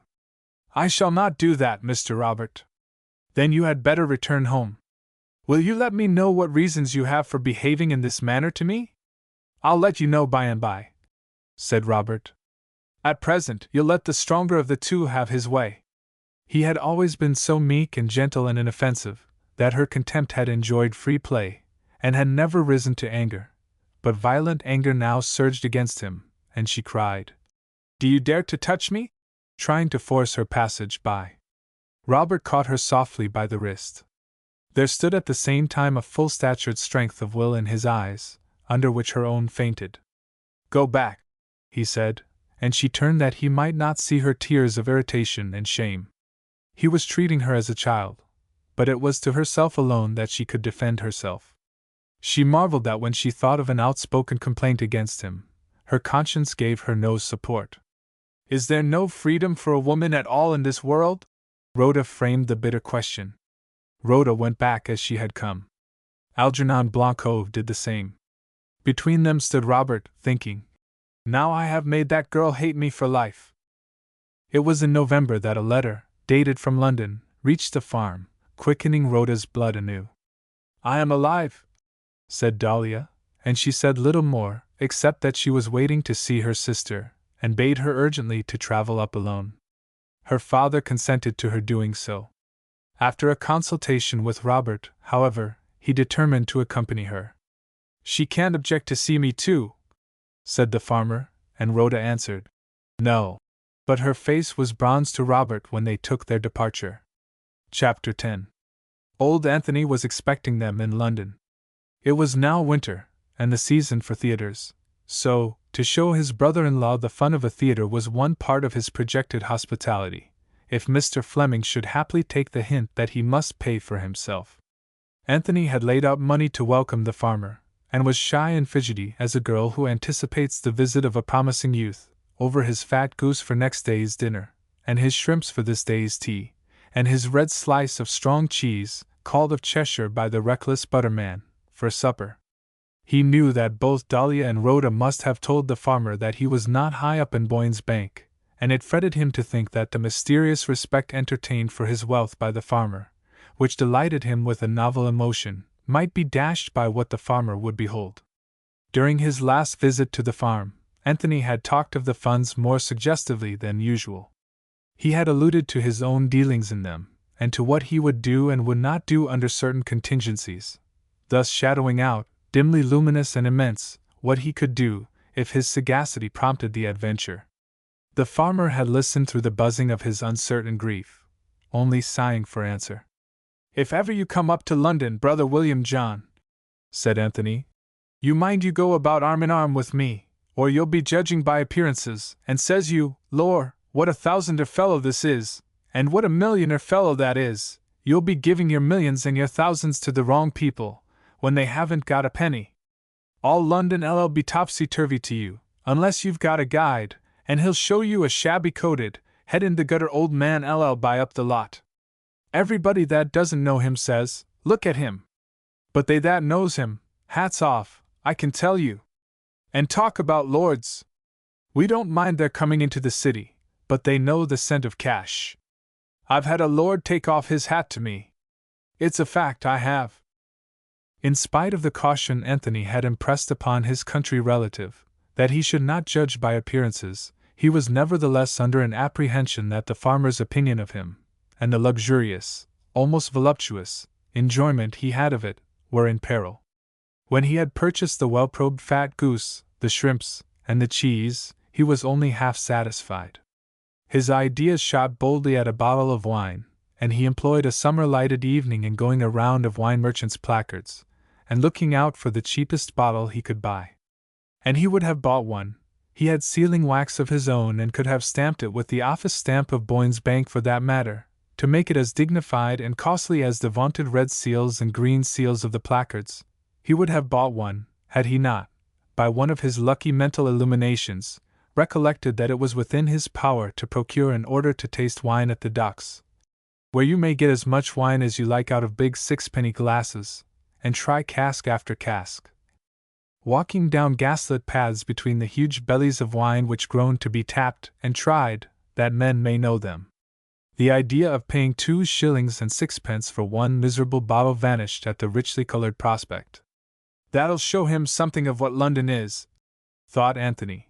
And a companion thought told him in addition that the farmer, with a skinful of wine, would emerge into the open air imagining no small things of the man who could gain admittance into those marvelous caverns. "By George! It's like a boy's storybook," cried Anthony in his soul, and he chuckled over the vision of the farmer's amazement, acted it with his arms extended, and his hat unseated, and plunged into wheezy fits of laughter. He met his guests at the station. Mr. Fleming was soberly attired in what, to Anthony's London eye, was a curiosity costume, but the broad brim of the hat, the square cut of the brown coat, and the leggings, struck him as being very respectable, and worthy of a presentation at any bank in London. "You stick to a leather purse, Brother William John?" he inquired, with an artistic sentiment for things in keeping. "I do," said the farmer, feeling seriously at the button over it. "All right. I shan't ask you to show it in the street," Anthony rejoined, and smote Rhoda's hand as it hung. "Glad to see your old uncle, are ye?" Rhoda replied quietly that she was, but had come with the principal object of seeing her sister. "There!" cried Anthony. "You never get a compliment out of this gal. She gives ye the nut, and you're to crack it, and there may be, or there mayn't be, a kernel inside, she don't care. But there ain't much in it," the farmer ejaculated, withdrawing his fingers from the button they had been teasing for security since Anthony's question about the purse. "Not much, eh? Brother William John?" Anthony threw up a puzzled look. "Not much baggage, I see that," he exclaimed. "And, Lord be thanked, no trunks. Aha, my dear." He turned to Rhoda. "You remember your lesson, d'ye? Now, mark me, I'll remember you for it. Do you know, my dear," he said to Rhoda confidentially, "that 6 of chaff which I made the cabman pay for, there was the cream of it, that was better than Peruvian bark to my constitution. It was as good to me as a sniff of sea breeze and no excursion expenses. I'd like another, just to feel young again, when I'd have backed myself to beat, cabmen? Ah, I've stood up, when I was a young un, and shut up a cheap jack at a fair. Circulation's the solo chaff. That's why I don't mind tackling cabmen. They sit all day, and all they've got to say is rat-tat, and they've done. But I let the boys roar. I know what I was when a boy myself. I've got devil in me, never you fear, but it's all on the side of the law. Now let's off, for the gentlemen are staring at you, which won't hurt ye know, but makes me jealous." Before the party moved away from the platform, a sharp tussle took place between Anthony and the farmer as to the porterage of the bulky bag, but it being only half earnest, the farmer did not put out his strength, and Anthony had his way. "I rather astonished you, Brother William John," he said, when they were in the street. The farmer admitted that he was stronger than he looked. "Don't you judge by appearances, that's all," Anthony remarked, setting down the bag to lay his finger on one side of his nose for impressiveness. "Now, there we leave London Bridge to the right, and we should away to the left, and quiet parts." He seized the bag anew. "Just listen. That's the roaring of cataracts of gold you hear, Brother William John. It's a good notion, ain't it? Hark, I got that notion from one of your penny papers. You can buy any amount for a penny, nowadays. Poetry up in a corner, stories, tales old temptation. One fellow cut his lucky with his master's cash, dashed away to Australia, made millions, fit to be a lord, and there he was, liable to the law. And everybody bowing their hats and their heads off to him, and his knees knocking at the sight of a policeman, a man of a red complexion, full habit of body, enjoyed his dinner and his wine, and on account of his turning white so often, they called him. Sealing wax and parchment was one name, carrots and turnips was another, blancmange and something, and so on. Fancy his having to pay half his income in pensions to chaps who could have had him out of his town or country mansion and popped into jail in a jiffy. And found out at last. Them tales set you thinking. Once I was an idle young scaramouch. But you can buy every idea that's useful to you for a penny. I tried the halfpenny journals. Cheapness ain't always profitable. The moral is, make your money, and you may buy all the rest." Discoursing thus by the way, and resisting the farmer's occasional efforts to relieve him of the bag, with the observation that appearances were deceiving, and that he intended, please his Maker, to live and turn over a little more interest yet, Anthony brought them to Mrs. Wicklow's house. Mrs. Wicklow promised to put them into the track of the omnibuses running toward Dahlia's abode in the southwest, and Mary Ann Wicklow, who had a burning desire in her bosom to behold even the outside shell of her friend's new grandeur, undertook very disinterestedly to accompany them. Anthony's strict injunction held them due at a lamp-post outside Boyne's Bank, at 3:30 in the afternoon. "My love to Dolly," he said. "She was always a head and shoulders over my size. Tell her, when she rolls by in her carriage, not to mind me. I got my own notions of value. And if that Mr. Ayrton of hers LL Bank at Boyne's, I'll behave to him like a customer. This here's the girl for my money." He touched Rhoda's arm, and so disappeared. The farmer chided her for her cold manner to her uncle, murmuring aside to her, "You heard what he said."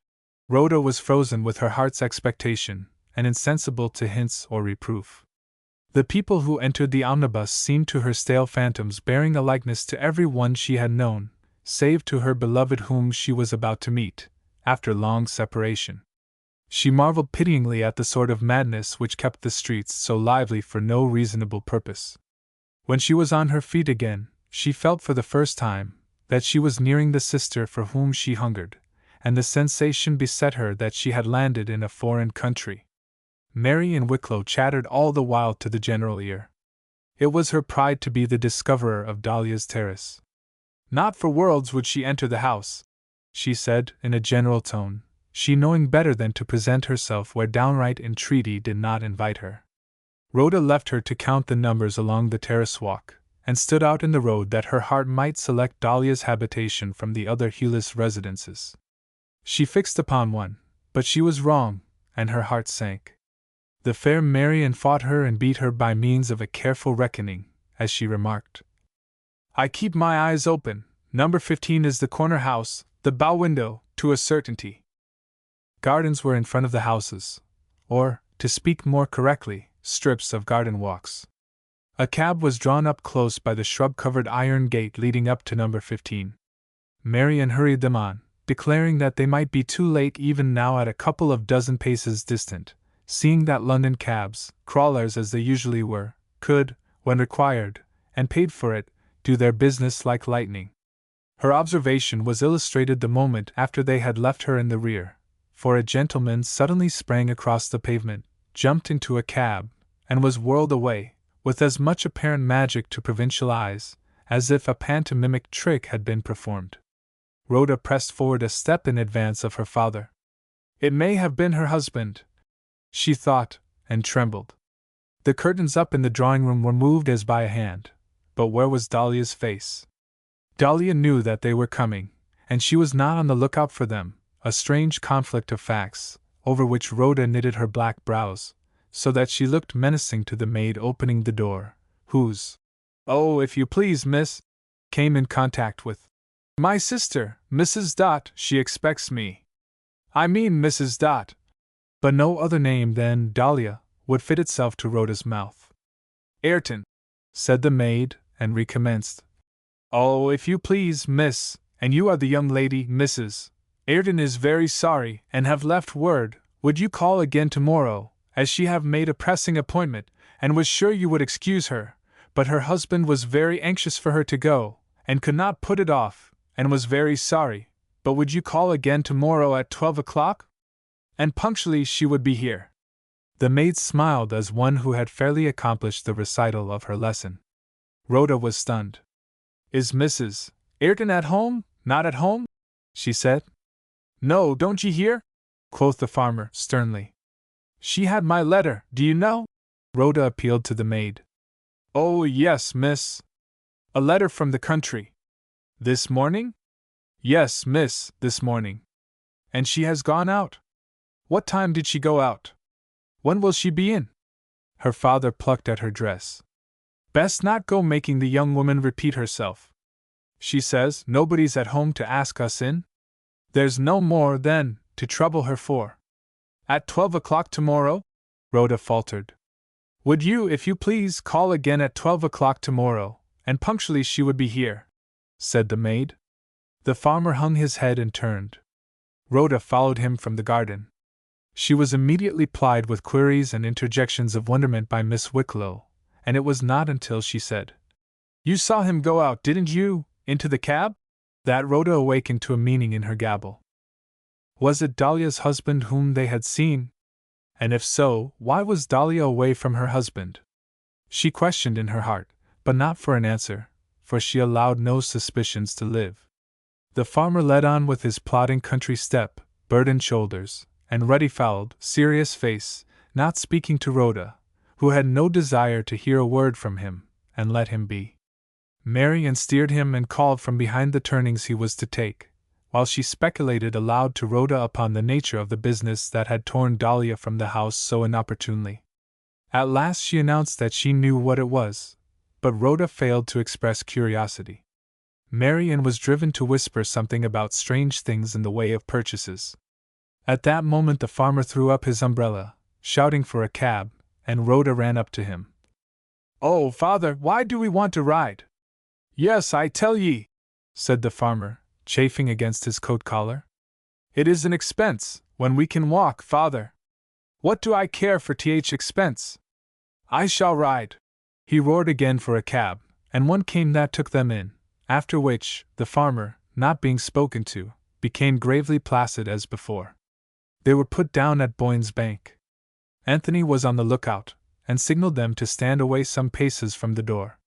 They were kept about a quarter of an hour waiting between two tides of wayfarers, which hustled them one way and another, when out, at last, came the old, broad, bent figure, with little finicking steps, and hurried past them head foremost, his arms narrowed across a bulgy breast. He stopped to make sure that they were following, beckoned with his chin, and proceeded at a mighty rate. Marvelous was his rounding of corners, his threading of obstructions, his skillful diplomacy with passengers. Presently they lost sight of him, and stood bewildered, but while they were deliberating they heard his voice. He was above them, having issued from two swinging bright doors, and he laughed and nodded, as he ran down the steps, and made signs by which they were to understand that he was relieved of a weight. "I've done that 20 years of my life, brother William John," he said. "Eh? Perhaps you didn't guess I was worth some thousands when I got away from you just now? Let any chap try to stop me. They may just as well try to stop a railway train. Steam's up, and I'm off." He laughed and wiped his forehead. Slightly vexed at the small amount of discoverable astonishment on the farmer's face, he continued, "You don't think much of it. Why, there ain't another man but myself Boyne's Bank would trust. They've trusted me 30 year, Why shouldn't they go on trusting me another 30 year? A good character, Brother William John, goes on compound interesting, just like good coin. Didn't you feel a sort of heat as I brushed by you, eh? That was a matter of 1, 2, 3, 4. Anthony watched the farmer as his voice swelled up on the heightening numbers. 566,000 pounds, Brother William John. People must think something of a man to trust him with that sum pretty near every day of their lives, Sundays excepted, eh? Don't you think so? He dwelt upon the immense confidence reposed in him, and the terrible temptation it would be to some men, and how they ought to thank their stars that they were never thrown in the way of such a temptation, of which he really thought nothing at all, nothing. Until the farmer's countenance was lightened of its air of oppression, for a puzzle was dissolved in his brain. It was now manifest to him that Anthony was trusted in this extraordinary manner because the heads and managers of Boyne's Bank knew the old man to be possessed of a certain very respectable sum. In all probability they held it in their coffers for safety and credited him with the amount. Nay, more, it was fair to imagine that the guileless old fellow, who conceived himself to be so deep, had let them get it all into their hands without any suspicion of their prominent object in doing so. Mr. Fleming said, "Ah, yes, surely." He almost looked shrewd as he smiled over Anthony's hat. The healthy exercise of his wits relieved his apprehensive paternal heart, and when he mentioned that Dahlia had not been at home when he called, he at the same time sounded his hearer for excuses to be raised on her behalf, himself clumsily suggesting one or two, as to show that he was willing to swallow a very little for comfort. "Oh, of course," said Anthony jeeringly. "Out? If you catch her in these next 3 or 4 days, you'll be lucky." "Ah, Brother William John!" The farmer, half frightened by Anthony's dolorous shake of his head, exclaimed, "What's the matter, man? How proud I should be if only you was in a way to bank at Boyne's." "Ah," went the farmer in his turn, and he plunged his chin deep in his neckerchief. "Perhaps some of your family will, some day, Brother William John. Happen, some of my family do, Brother Anthony." "Will is what I said, Brother William John, if good gals, and civil, and marry decently, eh?" And he faced about to Rhoda, who was walking with Miss Wicklow. "What does she look so down about, my dear?" "Never be down. I don't mind you telling your young man, whoever he is, and I'd like him to be a strapping young 6-footer I've got in my eye, who farms. What does he farm with to make farming answer nowadays? Why, he farms with brains. You'll find that in my last week's journal, Brother William John, and thinks I, as I conned it, the farmer ought to read that. You may tell any young man you like, my dear, that your old uncle's fond of ye." On their arrival home, Mrs. Wicklow met them with a letter in her hand. It was for Rhoda from Dahlia, saying that Dahlia was grieved to the heart to have missed her dear father and her darling sister. But her husband had insisted upon her going out to make particular purchases, and do a dozen things, and he was extremely sorry to have been obliged to take her away, but she hoped to see her dear sister and her father very, very soon. She wished she were her own mistress that she might run to them, but men when they are husbands require so much waiting on that she could never call 5 minutes her own. She would entreat them to call tomorrow, only she would then be moving to her new lodgings. "But oh, my dear, my blessed Rhoda," the letter concluded, "do keep fast in your heart that I do love you so, and pray that we may meet soon, as I pray it every night and all day long. Beg Father to stop till we meet. Things will soon be arranged. They must. Oh, my Rhoda, love! How handsome you have grown! It is very well to be fair for a time, but the brunettes have the happiest lot. They last, and when we blonde ones cry or grow thin, oh, what objects we become!" There were some final affectionate words, but no further explanations.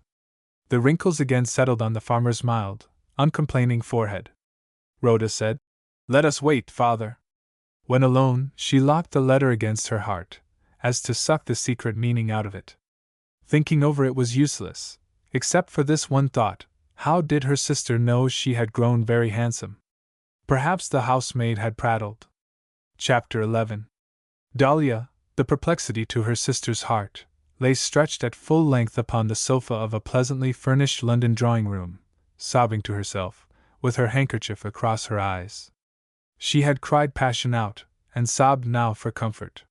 She lay in her rich silken dress like the wreck of a joyful creature, while the large red winter sun rounded to evening, and threw deep-colored beams against the wall above her head. They touched the nut-brown hair to vivid threads of fire, but she lay faceless. Utter languor and the dread of looking at her eyelids in the glass kept her prostrate.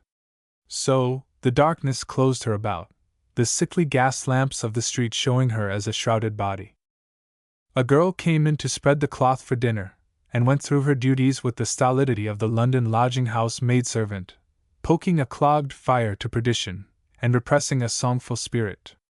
Dahlia knew well what was being done. She would have given much to have saved her nostrils from the smell of dinner. It was a great immediate evil to her sickened senses.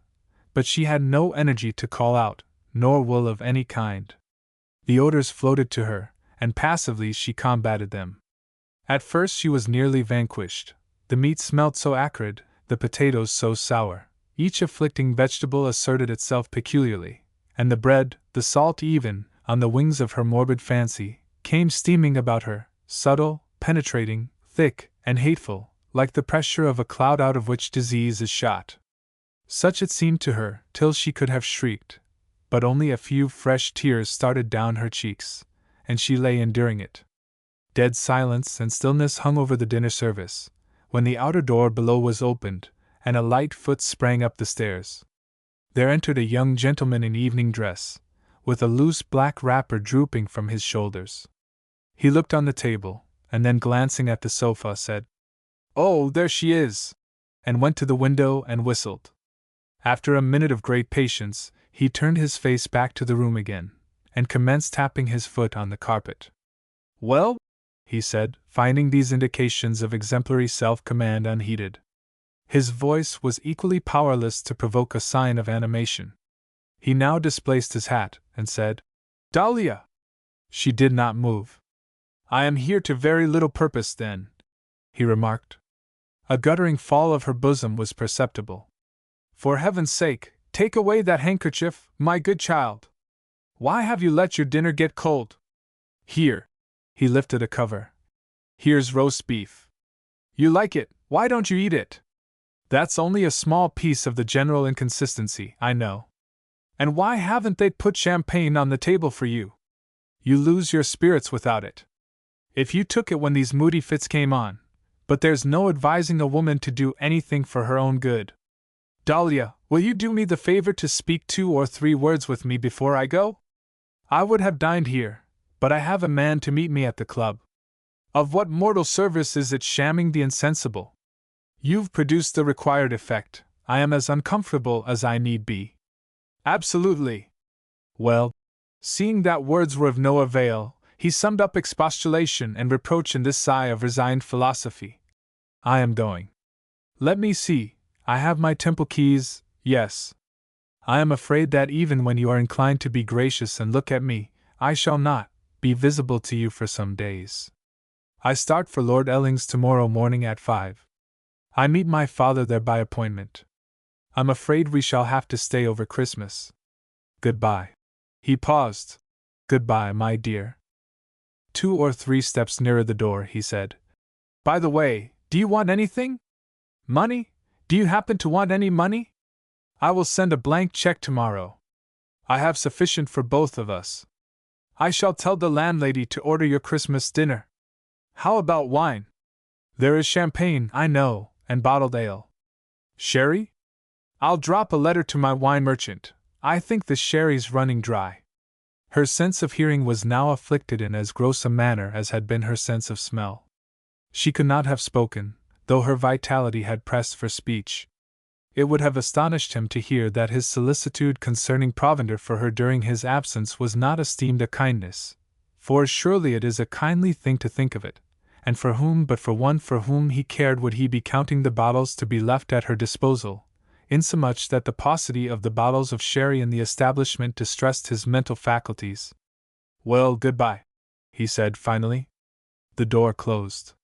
Had Dahlia's misery been in any degree simulated, her eyes now, as well as her ears, would have taken positive assurance of his departure. But with the removal of her handkerchief, the loathsome sight of the dinner table would have saluted her, and it had already caused her suffering enough. She chose to remain as she was, saying to herself, "I am dead," and softly reveling in that corpse-like sentiment. She scarcely knew that the door had opened again. "Dahlia!"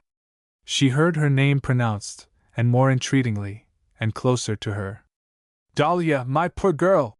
Her hand was pressed. It gave her no shudders. "I am dead," she mentally repeated, for the touch did not run up to her heart and stir it. "Dahlia, do be reasonable. I can't leave you like this. We shall be separated for some time. And what a miserable fire you've got here! You have agreed with me that we are acting for the best. It's very hard on me. I try what I can to make you happy, and really, to see you leaving your dinner to get cold. Your hands are like ice. The meat won't be eatable. You know I'm not my own master. Come, Dolly, my darling!" He gently put his hand to her chin, and then drew away the handkerchief. Dahlia moaned at the exposure of her tear-stained face. She turned it languidly to the wall. "Are you ill, my dear?" he asked. Men are so considerately practical. He begged urgently to be allowed to send for a doctor. But women, when they choose to be unhappy, will not accept of practical consolations. She moaned a refusal to see the doctor. "Then what can I do for her?" he naturally thought, and he naturally uttered it. "Say goodbye to me," he whispered. "And my pretty one will write to me. I shall reply so punctually. I don't like to leave her at Christmas, and she will give me a line of Italian, and a little French, mind her accents though, and she needn't attempt any of the nasty German Schrakusrkrats, which her pretty lips can't do, and won't do, but only French and Italian. Why, she learnt to speak Italian. La dolcezza anche dentro mi suona. Don't you remember, and made such fun of it at first? Amo zu, no amo me, my sweet." This was a specimen of the baby lover talk, which is charming in its season, and may be pleasantly cajoling to a loving woman at all times, save when she is in Dahlia's condition. It will serve even then, or she will pass it forgivingly, as not the food she for a moment requires, but it must be purely simple in its utterance, otherwise she detects the poor chicanery, and resents the meanness of it. She resents it with unutterable sickness of soul, for it is the language of what were to her the holiest hours of her existence, which is thus hypocritically used to blind and rock her in a cradle of deception. If corrupt, she may be brought to answer to it all the same, and she will do her part of the play, and babble words, and fret and pout deliciously, and the old days will seem to be revived, when both know they are dead, and she will thereby gain any advantage she is seeking. But Dahlia's sorrow was deep, her heart was sound. She did not even perceive the opportunity offered to her for a wily performance. She felt the hollowness of his speech, and no more, and she said, "Goodbye, Edward." He had been on one knee. Springing cheerfully to his feet, "Goodbye, darling," he said. "But I must see her sit to table first. Such a wretched dinner for her!" And he mumbled, "By Jove, I suppose I shan't get any at all myself." His watch confirmed it to him that any dinner which had been provided for him at the club would be spoilt.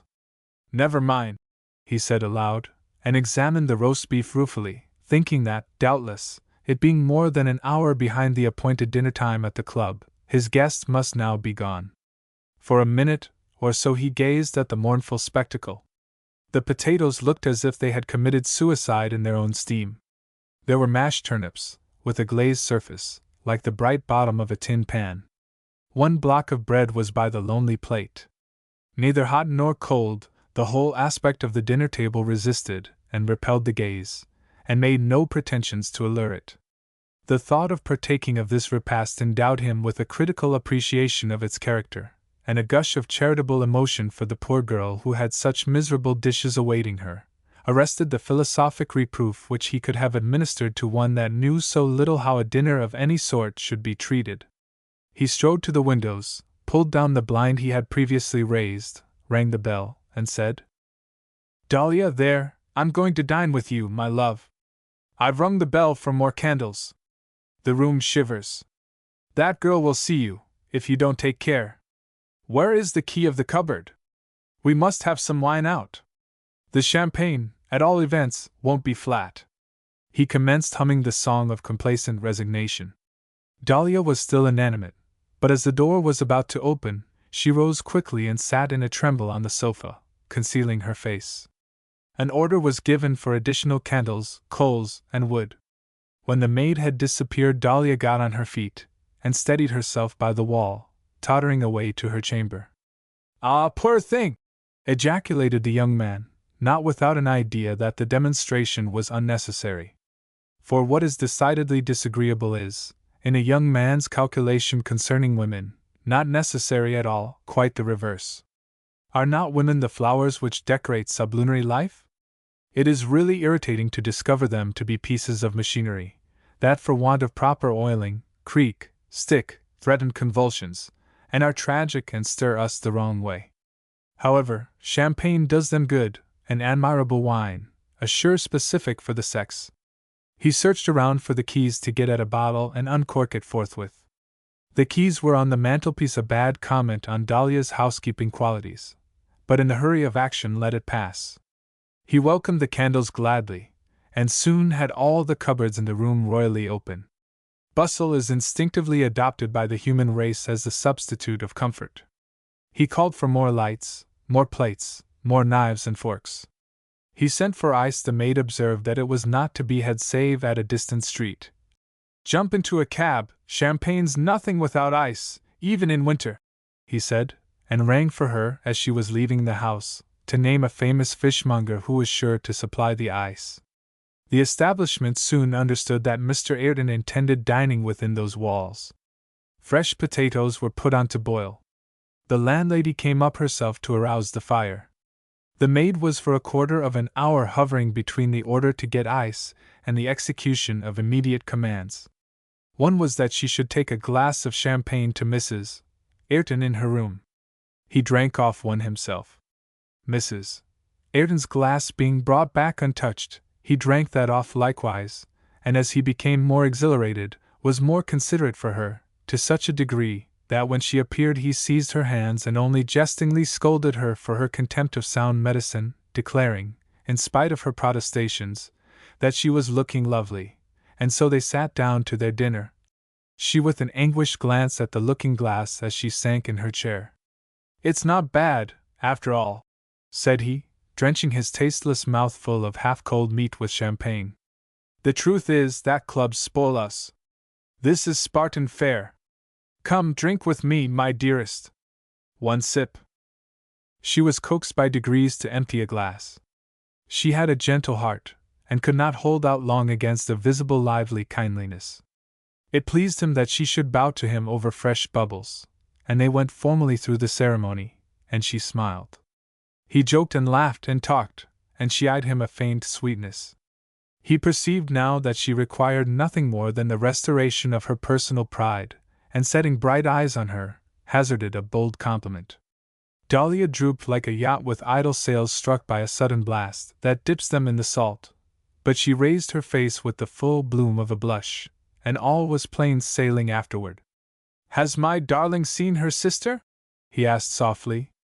Dahlia answered, "No," in the same tone. Both looked away. "She won't leave town without seeing you? I hope, I don't know. She has called at our last lodgings twice." "Alone?" "Yes, I think so." Dahlia kept her head down, replying, and his observation of her wavered uneasily. "Why not write to her, then? She will bring father."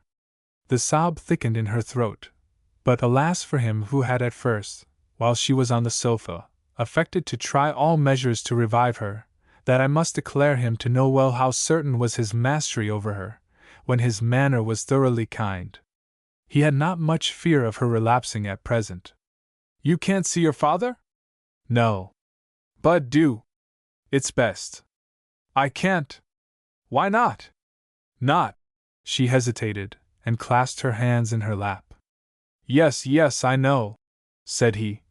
"But still, you could surely see him. You rouse suspicions that need not exist. Try another glass, my dear." "No more." "Well, as I was saying, you force him to think, and there is no necessity for it. He may be as hard on this point as you say, but now and then a little innocent deception may be practiced. We only require to gain time. You place me in a very hard position. I have a father too. He has his own idea of things. He's a proud man, as I've told you, tremendously ambitious, and he wants to push me, not only at the bar, but in the money market matrimonial. All these notions I have to contend against. Things can't be done at once. If I give him a shock, well, we'll drop any consideration of the consequences. Write to your sister to tell her to bring your father. If they make particular inquiries, very unlikely I think, but if they do, put them at their ease. She sighed. Why was my poor darling so upset when I came in? Said he. There was a difficulty in her speaking. He waited with much patient twiddling of breadcrumbs, and at last she said, My sister called twice at our old lodgings. The second time, she burst into tears. The girl told me so. But women cry so often, and for almost anything, Dahlia. Rhoda cries with her hands closed hard, and her eyelids too. Well, that may be her way. I have only seen her cry once, and that was when Mother was dying, and asked her to fetch a rose from the garden. I met her on the stairs. She was like wood. She hates crying. She loves me so. The sympathetic tears rolled down Dahlia's cheeks. So, you quite refuse to see your father? He asked. Not yet. Not yet, he repeated. At the touch of scorn in his voice, she exclaimed, Oh, Edward! Not yet, I cannot! I know I am weak. I can't meet him now. If my Rhoda had come alone, as I hoped. But he is with her. Don't blame me, Edward. I can't explain. I only know that I really have not the power to see him. Edward nodded. The sentiment some women put into things is inexplicable, he said. Your sister and father will return home. They will have formed their ideas. You know how unjust they will be. Since, however, the taste is for being a victim, eh? London lodging-house rooms in winter when the blinds are down, and a cheerless fire is in the grate, or when blinds are up and street lamps salute the inhabitants with uncordial rays, are not entertaining places of residence for restless spirits. Edward paced about the room. He lit a cigar and puffed at it fretfully. Will you come and try one of the theaters for an hour? He asked. She rose submissively, afraid to say that she thought she should look ill in the staring lights, but he, with great quickness of perception, rendered her task easier by naming the dress she was to wear, the jewels, and the color of the opera cloak. Thus prompted, Dahlia went to her chamber, and passively attired herself, thankful to have been spared the pathetic troubles of a selection of garments from her wardrobe.